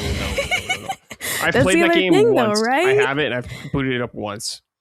Yeah, I am not someone who is going to say that they are doing a poor job with these launch window games or anything. However, based on their own expectations, if they wanted to sell a lot more, I don't think they went about this correctly with the titles they released. Like it's based on their expectations. I think the system's doing fine and selling well. but where they wanted to be, well, I don't think they picked the right games to be there. Yeah. Yeah. I wonder if we'll see kind of some more of the big hitters, maybe in like the Summer Direct or whatever like that. Teasing it, maybe Mario. I mean, we could see Zelda. We could see it. I don't think it's coming out anytime soon, but they could, show it off a little bit. So maybe. But Pokemon, when Wind and Waves comes out, that's going to probably do very well, especially if the quality of the game is good. Hopefully it's better than Scarlet and Violet was when it came out. Absolutely. But if that game scores well or is generally favorably received when it comes out, it's going to sell a fuck ton of Switch 2s. Yeah, so. I did. I found my note. So it was during the Mario movie trailer direct. Miyamoto said that the movie was the centerpiece of the 40th anniversary year. Mm-hmm. So for me, that lowers my expectations a bit of what we're going to get in terms of a game. Yeah, like I don't think a Mario game is going to necessarily come out this year, like a new mainline one, but I feel like they could show it off. Yeah, and I'm just then you say, well, are people waiting for that going to say, oh, I'll buy the Switch 2 right now and be ready? Or will they say, all right, I'll buy it when it comes out? Yeah, exactly. They probably will continue to wait and buy it when it comes out. Yeah, when I'm thinking about like big Nintendo IPs that sell well, we've gotten Mario Kart, which of course was like the best-selling Switch game. So we have that one at least, but there's still a lot we haven't had yet on Switch 2. No Smash Brothers either. Like a bunch of stuff I brought up earlier. A lot of the big dogs are still in the wings. Well, right. And in hindsight, I am starting to question having Kirby's Air Riders so close to Mario Kart. They're very different. We've played them. They're very different. Mm-hmm. But if you're either a kid with limited resources asking your parent for a game, things like that, it's like they're two racing games. Yeah. And I wonder a little bit about doing those so close together and having those be, these are the titles coming. Wow. I wonder a little bit about their strategy, knowing that what their sales expectations were. These weren't games, in my opinion, to force you, in quotes, to upgrade. Right. Not yet, anyways. Of course, Mario Kart's wildly popular, but that's a game a lot of people are going to pick up because they own a Switch, not necessarily buy a Switch 2 just to play that. Yeah. All right. We'll see. We'll see how Nintendo or Switch 2 does throughout the rest of the year. I think we'll get official numbers. I don't know when it's going to be. The fiscal year, I guess, ends April 1st for a lot of these companies. So maybe we'll get some more updates. They're going out of business, sales. Brad. This is it. They're going Nintendo's done, bro. This is like Wii U all over again. We got to have like a doomer thumbnail where we're both like, no, and like Nintendo, like a gravestone. yeah, gravestone. And we're like, yeah. And then, no, that's what we need to do. And Weeping. Nintendo cooked. At its funeral, yeah. Rest in peace, Switch 2. That would be actually a good thumbnail. Dustin? Just kidding. People are going to be mad. Yeah. All right. Quick little thing right here. Epic Games is laying off 1,000 employees, which is that's a lot of people. A lot. Of course, Epic Games are the people behind Fortnite. Epic Games has done many more things besides that. They are a part of like the Unreal Engine, all that kind of stuff, which is huge. But I'm just going to read this from IGN, some of this. Fortnite developer Epic Games has announced it's laying off 1,000 staff due to a downturn in engagement in its evergreen Battle Royale. In a message to staff shared publicly this morning, Epic Games boss Tim Sweeney said the company was spending significantly more than we're making, meaning that now it is now needed to make major cuts to keep the company funded. This news comes just a week after the launch of Fortnite's highly anticipated new battle season. Okay, I don't care about any of this. After the company controversially raised the price of the game's lucrative V-Bucks in-game currency, prompting a huge backlash from players. Ooh. And this is a quote from, I guess, what Tom sent out. Tim Sweeney, not Tom. Tom Sweeney from Snark Tank? Yeah, that guy. Tim Sweeney. Today, we're laying off 1,000 Epic employees. Sweeney told Epic Games employees, I'm sorry we're here again. The downturn in Fortnite engagement that started in 2025 means we're spending significantly more than we're making, and we have to make major cuts to keep the company funded. Today's layoffs are being accompanied by over 500 million of identified cost savings in contracting and marketing, he continued, while the hiring of some roles will cease. Some of these challenges we're facing are industry-wide challenges, Sweeney wrote, blaming slower growth, weaker spending, and tougher cost economics. Discussing the last point in more detail, Sweeney said that the current consoles were selling less than last generation, and noted that games were increasingly competing for time against other forms of entertainment. Well, I can tell you one reason why people are still playing on last-gen consoles is because you keep fucking supporting them so people don't feel the need to move over. Fortnite's still on PS4, right? Let me double-check this. Still on PS4. Yes, you can still play it on PS4. So when you give... I'm going to say this. I know... How do people not understand this? If you give a reason for people to keep their old consoles with software, they will not feel the need to upgrade in a lot of ways. People, I'm sure there's a lot of people still playing Fortnite just on their PS4 or Xbox. What was it? One? Was that the last console? Yeah. That whole Xbox is boring to me. But that definitely is a factor for sure. But maybe Fortnite's finally starting to slow down. It seems that it's been a juggernaut for a long time, very long time, but I guess you can't be top dog forever. So maybe people are kind of just getting sick of these types of games. I don't know. It could be a lot of things like they're saying, like the V-Bucks price increase. That's probably pissed a lot of people off. But I don't know. Micah, is Fortnite doomed? Is it over? Is it over? It's cooked, Brad. It's over. It's interesting to once again see kind of what the younger generation's gravitating towards. I have watched my nephews outgrow Fortnite. Our youngest nephew is still really into gaming. He's heavily into VR. That's what he loves the best. I find that fascinating, that's what he gravitates towards. I think he's in 8th grade. Mm-hmm. And I believe like Dagon's son was still into Fortnite a bit, but also into games like Rocket League. Just really, they are into what their friends are into and currently playing, and they will shift readily just to have the friend group to play with. It's less about the game, and it's like, well, if everybody wants to play this, then I'm off of Fortnite and I'm moving on where my friends are. So it does seem like the generation that really made Fortnite extremely popular, a lot of that is going to start to outgrow it, check out other games. A lot of people outgrow gaming and just stop gaming altogether. We see that happen. So I find this interesting because maybe I don't think it's going anywhere tomorrow. Yeah. But maybe this is the end of the really big Fortnite boom. I mean, we observed really crazy stuff, having like concerts in Fortnite, different. And I was never that dialed in. I played Fortnite for several hours, but I never fell in love with it to that degree, never bought a skin or gave them any money. I just played. But so I liked it, but was not a power user. Yeah. And it seems like that generation may be starting to move on. And I'm really curious, how do they hook younger players again? I'm really interested to see how they pivot, because it's like you can't just keep living off of collaborations with Family Guy and various musical artists. Maybe you can. Maybe they'll be like, Sabrina Carpenter's in here now, and Taylor Swift's in here, and try and get a bunch of women to play. I don't know. They already had Sabrina Carpenter. Oh my God. Yeah, they had her. Wow. Well, see, that shows how in tune I am with the Fortnite crowds. And yeah, where do you go from here?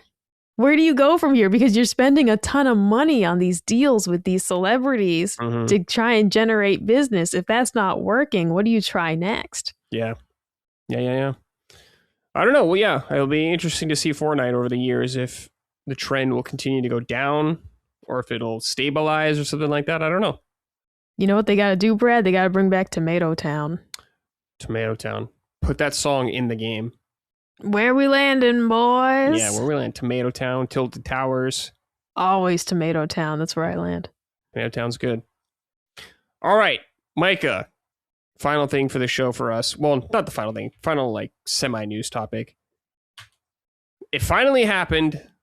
You watched the Super Mario Brothers movie. Begrudgingly, we had to fucking get you to watch it, kicking and screaming, dragging you to see this movie. But you finally watched it, and not just you. You and Colin both watched it together. We did. It was very nice. Micah, just give me your overall top level thoughts about the movie. What did you think? It was fine. I'd give it a rating of fine. I knew you would say it was fine. I knew it. I 100% knew Micah would think it was fine.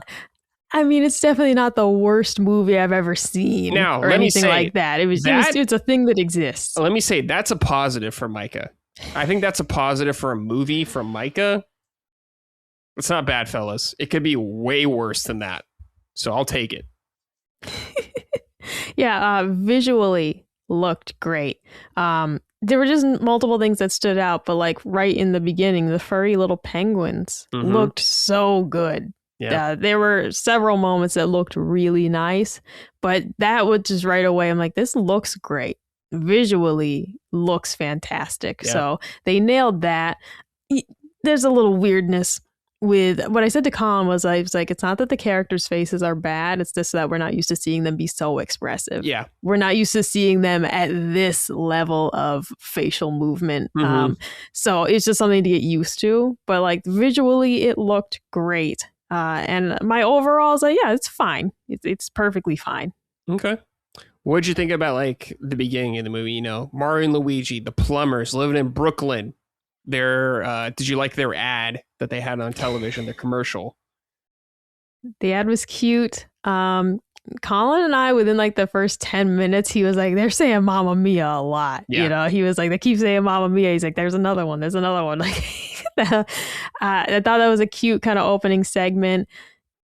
It's a little weird. So they clearly were like, we got to make an explanation for how they're here and why. Yeah. And I'm almost like, I would have rather you almost didn't. I would have rather almost that we were just all in the Mushroom Kingdom like we normally are. And but Mario always was a plumber back in the day. No, he was, but just start. I don't know if I love the explanation. You know, I don't know if I love the explanation that we found a pipe and that's how we got in here. I almost would rather, it's like, okay, how do I say this? I'm not asking this many questions about the Little Mermaid, right? The Little Mermaid just starts. We're underwater. The fish are singing. They didn't say, and they sing because, you know, there's just start the fucking movie. Yeah. But it's fine. What did you think about getting to see like Mario and Luigi's family? You know, their parents at the beginning of the movie, when they were watching their ad, there was Jumpman from the original Donkey Kong, who was Charles Monnier, the original Mario voice actor. I think he voices Mario's dad as well. He might as well. I think I saw that in the credits as they went by. Which is I like that. That's a nice little cameo. I hated the family. I don't like that they were so mean to Mario. They were mean to Mario. His like uncle and shit. Yeah, he was mean to Mario. I mean, come on, man. Uplift. But also, then it looks so strange. Like the two of them, I don't know. It's a fucking weird intro. It's weird.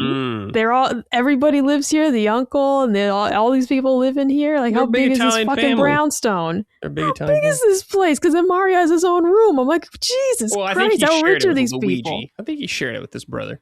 Did they share the room? I think so. That was unclear. I could be wrong. But the bedroom scene is, that sounds weird to say about this movie. You can't word it like that. Yeah. When Mario is sitting on his bed playing video games, did Colin do the Leonardo DiCaprio meme of pointing at the TV? Oh no, he immediately, he pointed out 2 Kid Icarus references during the movie, and he thought that was very interesting. Yeah. He's like, the Nintendo team on this really likes Kid Icarus. Yeah. I think for people like me and Colin who like know a lot of like old Nintendo stuff too, there's a lot of like little nods there. Like, I mean, this isn't old, but like there was the R-Wing from Star Fox on top of his TV and stuff like that. Lots of good references. No Zelda references, though, that I saw, which is fine. Keep it separate. I'm okay with that. Not yet, at least. What did you think about the characters? Like how they're portrayed? Mario, Luigi, Donkey Kong, Peach. What did you think? Yeah, I liked Mario and Luigi. I knew Charlie Day would kill it as Luigi because Mhm. he's basically Luigi on Always Sunny and in Mhm. every role he plays. So I'm like, this will be fine, and he was great. Chris Pratt did great too. It's just weird to hear Mario talk so much. Sure. That doesn't end. It's just still weird to hear him speak so much.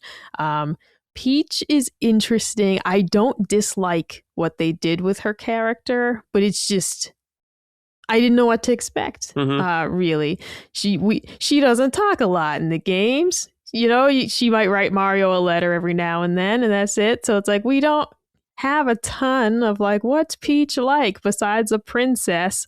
And in Smash Brothers, she hits people with a frying pan. You know, so I don't dislike it, but I also was kind of like I didn't love her, but she's fine. Okay. She's fine. I'm glad they didn't make her too sassy. I think she has an appropriate level of I'm a princess and I'm the head honcho. I think there's an appropriate level of sass there, but I'm glad she wasn't antagonistic towards Mario. Right. I'm glad we didn't go that route. Yeah. I'm glad about that. What'd you think of Toad? Toad was unexpectedly good. He's very cute. I liked Toad a lot. The Toads in general, I thought were quite funny. I liked they had the one of them like the War Council, and he had like a really deep voice. Like that was quite charming. But yeah. Sorry, Toad's voice actor is Keegan Michael Key. Yes. Key and Peele, yeah. I think he actually does a really good job. He Toad. did. I actually didn't recognize his voice. I love Key and Peele. Mm-hmm. Well, that's a series I've seen all the way through. I did not recognize his voice, and then at the end, I was like, "Oh, that was him," and then I could hear it. But he did really well. I like that they brought him along for the adventure. Yeah, Jack Black is Bowser. Yeah, what'd you think? Jack Black. Yeah, I don't dislike Jack Black, but he's at the point in his career where he's just Jack Black. I don't really think he's playing parts anymore. I think he's just Jack. Like when he started singing, and Colin's like, "Oh, he's singing because Jack Black just has to sing in everything he does now." Yeah. And I'm like, yeah. Well, hold on. The song though, Peaches, Peaches, Peaches, Peaches, Peaches. Great song. I fucking love that song. When you hate the Peaches song, damn, dude. The scene was funny, like when he gets walked in on, you know, but I didn't love it. Okay. It's because though it does just feel like Jack Black inserting himself into every role that he's in. It's like this is just Jack Black now. It's not really Bowser. I would argue it's been Jack Black, just Jack Black and everything for a very long time. Maybe it has, but when I was young and I was watching like Orange County and School of Rock, you know, and it was like when he was still fresh faced and new. Because then you watch something like The Holiday, where he like really diverged from his like normal roles. I haven't seen that. Okay, you've never seen The Holiday with like Jude Law? Oh my god, that's a must watch. Your girlfriend would love it. Okay. Oh, I think that's what it's called, right? Yeah, I'm seeing it here. Oh, it's a romantic comedy. Okay. It's really good though. Like that's a movie we rented numerous times from Movie Gallery when I was a kid. Oh God, it's old. It's 2006. Jesus Christ. But like that's talking about range. Like he's a completely different person in that movie. Well, you know, he does sing. So but that's great. Yeah, you're right. He's been Jack Black for a long time. I don't hate Jack Black. No, but I get it. It's just that it starts to feel it doesn't feel like he disappears into roles, okay? It's like it's him. It's just him in there. I think that's fine. What do you think of... oh, good. No, his Wizard Koopa assistant. I'm just forgetting what his name is. Yeah, Kamek? Why is it blanking on me? Kamek. Yeah, very funny. There were some very funny scenes with him. That was great. What about the princess? Yeah. Yeah, some of those were great. The proposal practice, like that's a scene that Colin and I both like genuinely laughed at. So Donkey Kong, yeah. So Seth Rogen wasn't bad, but he had to do a stupid laugh. It's still not as good as I want it to be.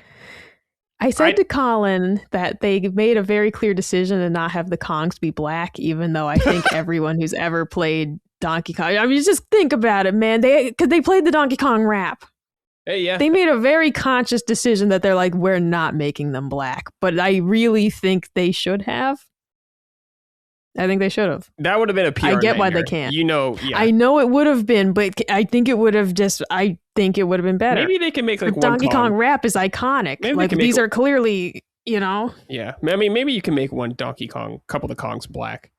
They can't. They clearly can't. They have any black They don't want to actors. deal with that in this climate. But the decision to go with Seth Rogen and Fred Armisen, I don't think they were bad. I don't like Fred Armisen as Cranky Kong. I don't like his personality as Cranky Kong. I didn't hate it. He sold it to me. I really didn't hate it. Oh, welcome to the Kong Kingdom. Here's my son. Like, he has this really weird... I'm like, that's not how Cranky sounds. Cranky should be like, I'm Cranky Kong. I'm old and shit. It's also kind of weird that they have like the most powerful army and their king is this like lackadaisical guy and is like goober of a son. And it's like, and these are the most powerful army. And 24/7. All right. Both of them, yeah. That was a little weird. I did not hate Seth Rogen's portrayal though, like I thought I would. Okay. There were some moments between him and Mario that I'm like, oh yeah, that was good. I don't dislike Seth Rogen. I just, from the get-go, I was like, what? Sure. Oh, geez. Shoehorn him into this. Yeah. I don't know. Like, what'd you think of the Mario Kart part where they were like on Rainbow Road and all that kind of stuff, that whole scene? That was cool. Yeah. That was cool. The entire movie, Colin and I kept like lamenting the soundtrack just because it's like, so I had made a joke prior to the movie. I was like, oh, I can't wait till they play Take On Me. I didn't know they really would. You didn't know that was actually a thing? No. Because you kept making that joke, and I'm like, yeah, that's actually in the movie. So she knows about that. No, as soon as it started, I was like, you gotta be fucking kidding me that they shoehorn.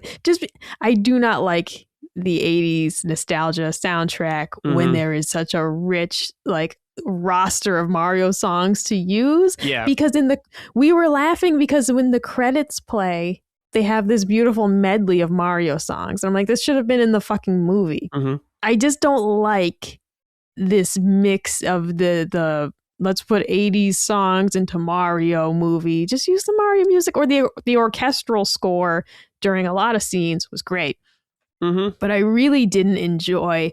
These are all songs I like as well. It's very important to say I like all the songs they played. I don't want them in here. Yeah. So some of the scenes were undercut by that of like, yeah, let's play I Need a Hero right now. That's great. That hasn't been played out. No Sleep Till Brooklyn. Or right. For Brooklyn, yeah. Yeah, and trying to Take On Me. It's like, yeah, I love that song. I sing it in the shower, but I don't want to hear it right now. Mm-hmm. So some of those scenes that were really cool, I was rolling my eyes though at the music choice, like how on the nose could we be with this? Yeah. And just not loving it.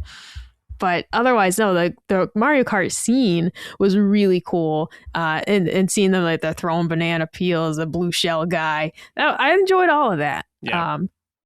At times the soundtrack really kind of brought me out of it. Yeah. Well, I'm glad you watched it. We'll be seeing the sequel. Is Colin going to go to the theater with you to see the sequel? Most likely. He wants popcorn. Okay, fair. And I said, hey, maybe we can make it a Cracker Barrel date. So that'll be the plan. Okay. Are you going to get the Yoshi popcorn holder? No. Okay. It's too much. Okay. So you are caught up for the Mario movie. Overall, Micah rating, fine. It was fine. Yeah, it's fine. It's not bad.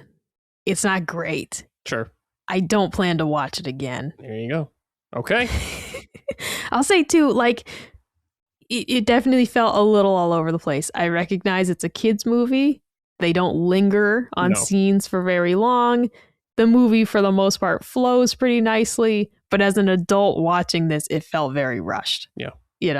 Definitely. All right, I have some write-ins from the audience about all this Mario stuff.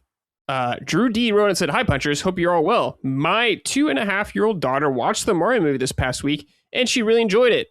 She did get spooked during some of the scary and intense parts, such as Luigi in the forest and when DK was beating the shit out of Mario.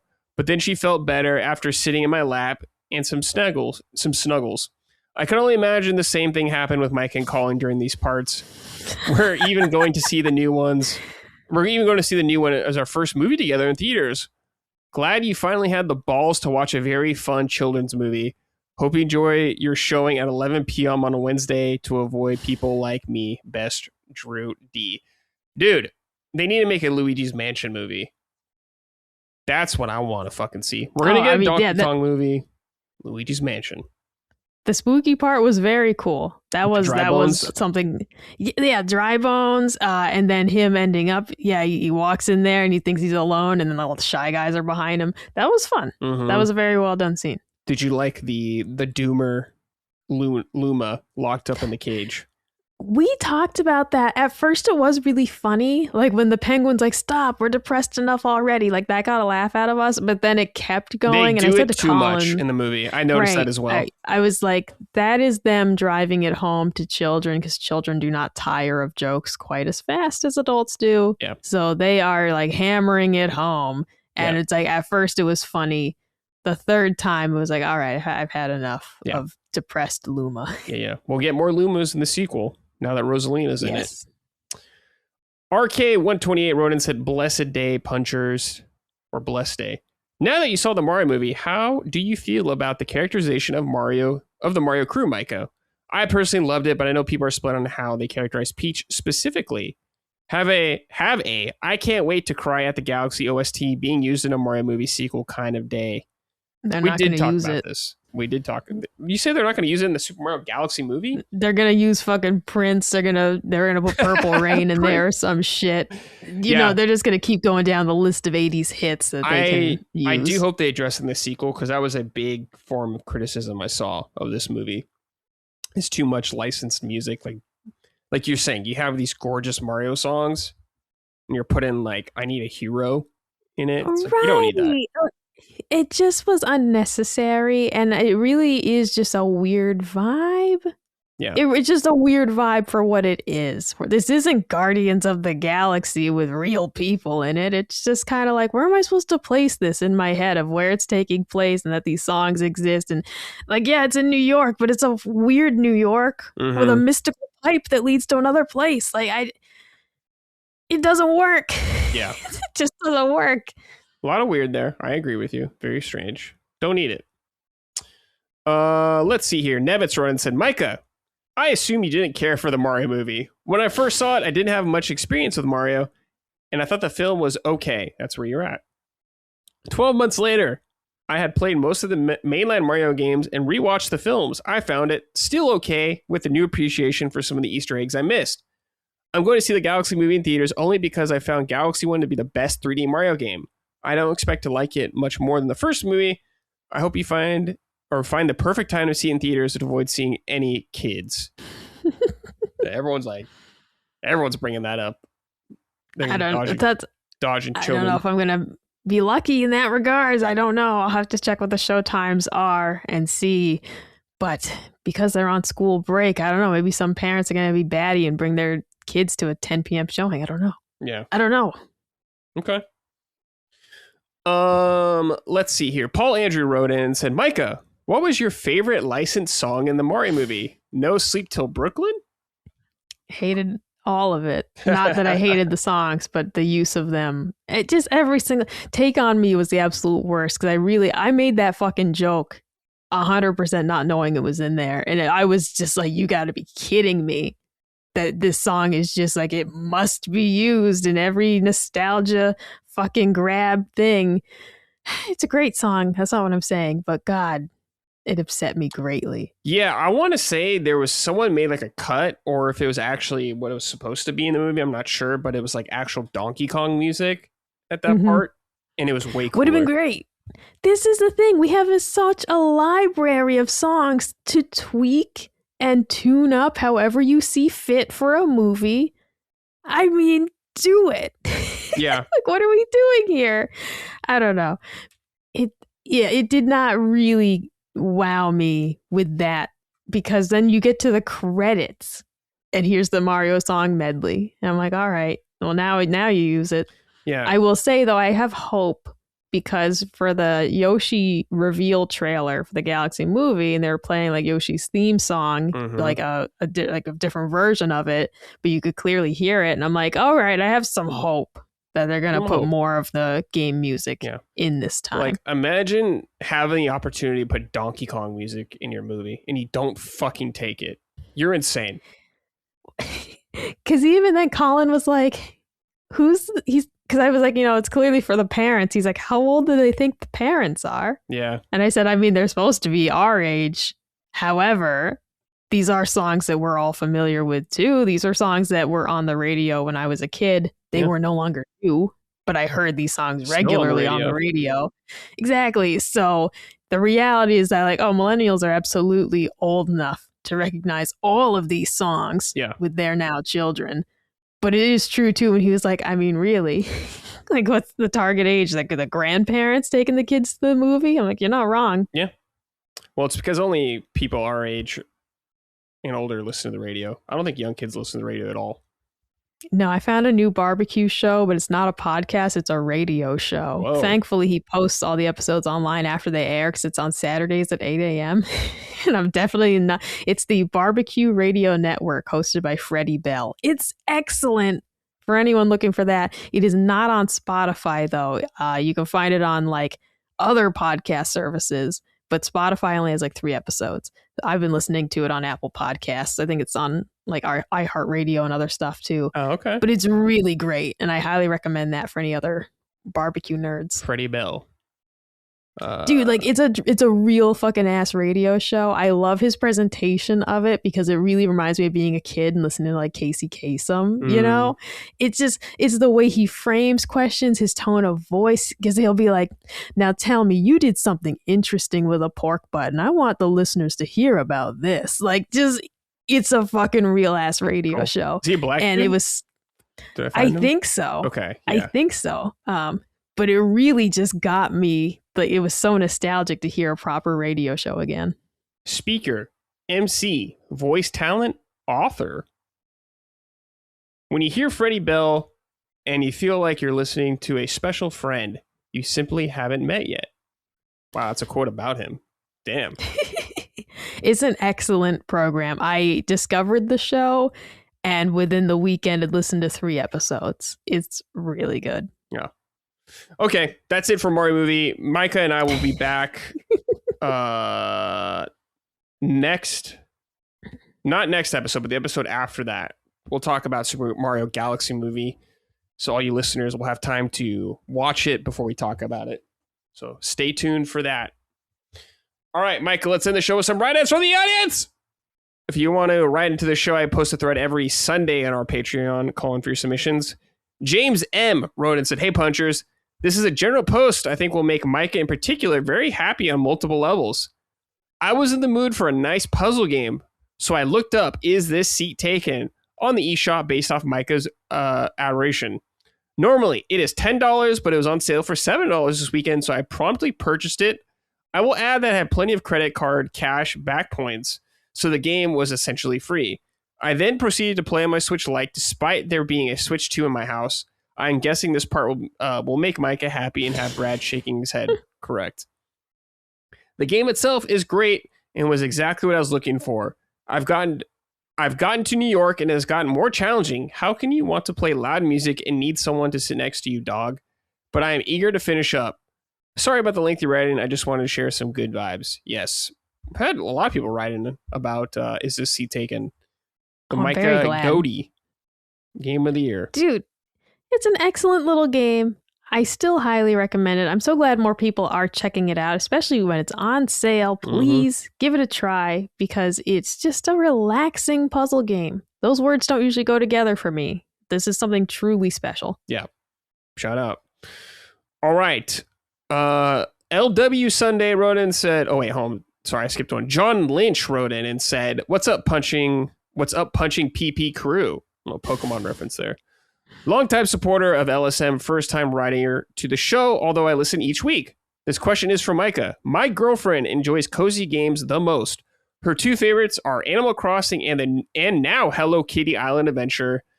Hello Kitty seems like a game that goes on forever, but I was wondering, with those 2 games in mind as her favorites, what would you recommend she picks up when she's done with that one? Before I let you go, 2 obvious ones. Pokopia, of course, Pokemon Pokopia. Stardew Valley. Oh, yeah. No, those are excellent to recommend. Also, like huge games you can play for a long time if that's her style. One that I am going to suggest, and partly because it was on sale, like Target had this game on clearance for like $24.99, is Story of Seasons Grand Bazaar. Oh, yeah. Part of why I recommend that specifically is that it's a unique entry in the Story of Seasons lineup, not only because of the market aspect. So every week, you grow stuff on your farm, you milk your cows and all that, and then at the end of the week, you host your market once a week. So that in its own is a really fun mini game and very addicting. But aside from that, this game has one of the most streamlined and simple crafting experiences. Some of the other Story of Seasons games are so in-depth with the crafting. Like, I spent a lot of time with Trio of Towns, and there is things I never built because they required so many rare materials, or because you had to level up your relationship with this specific person to get these materials, and it was like really convoluted. This game still has like a lot of motivation to befriend the villagers and all that, but the crafting is very streamlined and simplistic, and it just makes it fun. You might say, well, if it's too easy, is it rewarding? It is, because the more you craft, the more you make, the more you unlock in your town. Right. But it's a game that, while huge and there's a lot to do, it's just a joy to play. So, Story of Seasons Grand Bazaar. The market aspect is really fun. The crafting is really fun because it's not complicated. And I just loved that game. The caveat is that in that game, the characters were funny and like interesting, but the romance options were trash if you're playing as a girl. But that aside, I still found love, still made it work. But it's a really awesome game.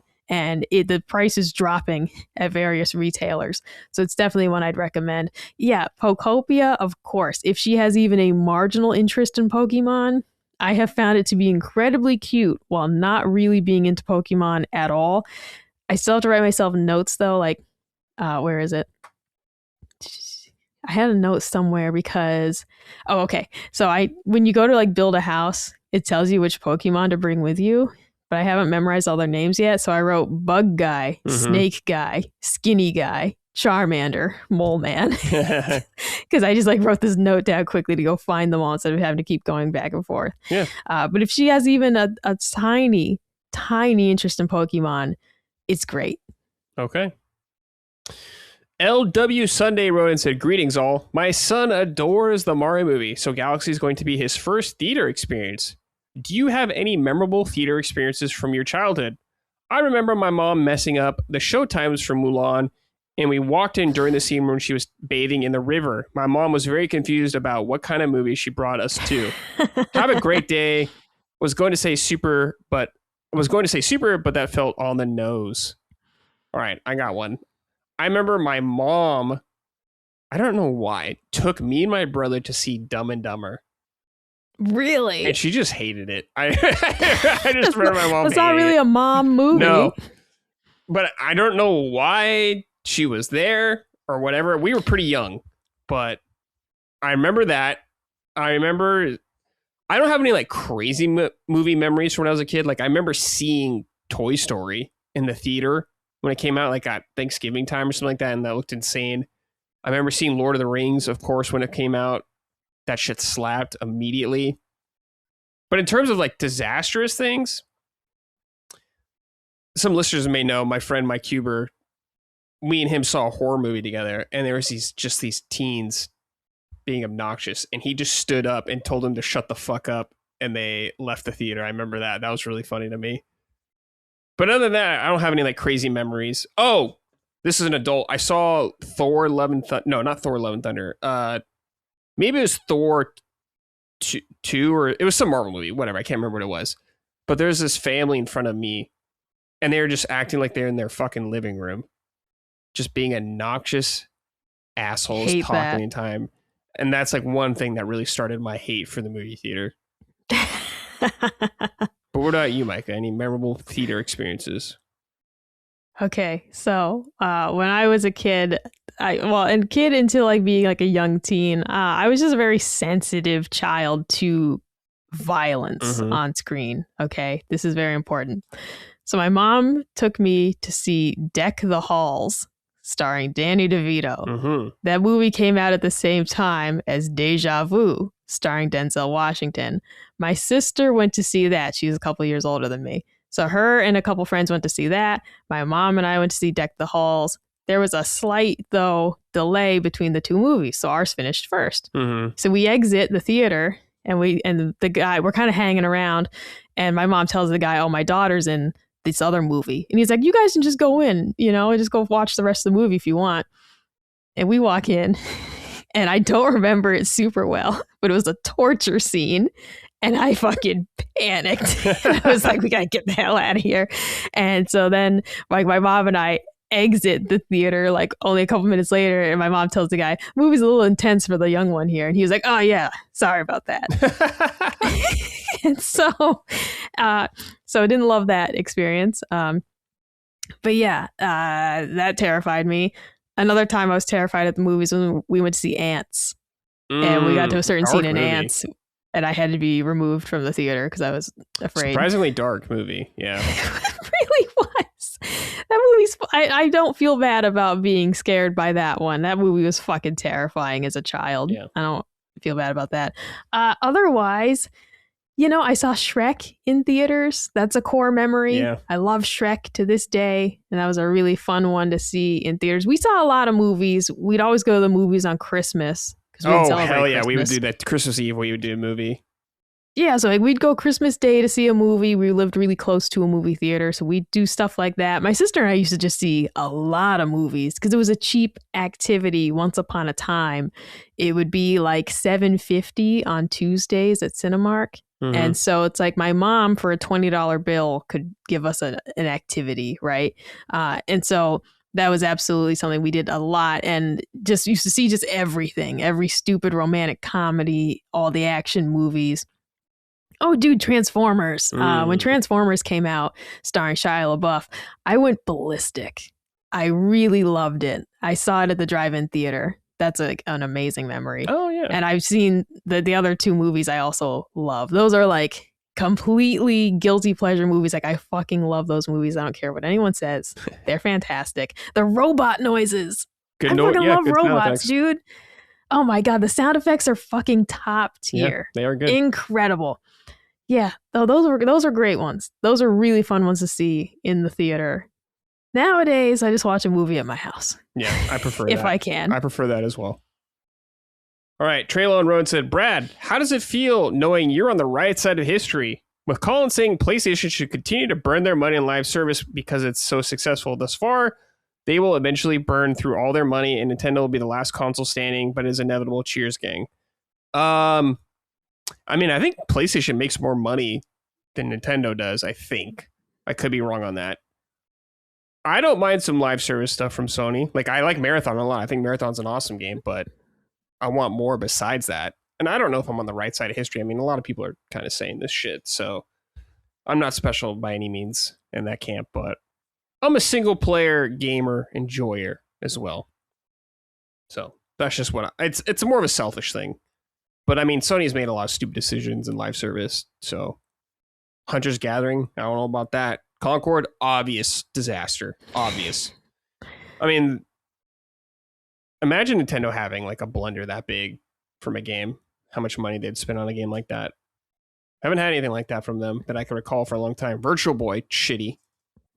They've had some hardware problems, that's for sure. Software, like humongous Absolutely. things. I'm sure there is some big flops, but I can't think off the top of my head. Their blunders have been like recent blunders. It's like, yeah, Metroid taking so long because they decided to rework the entire thing could have been a complete disaster. I don't think it helped the game's success at all. So it's like, but in terms, it's like, dude, if they were like the next Xenoblade Chronicles, it's going to be live service, I'll fucking die. I'll die on the spot. Yeah.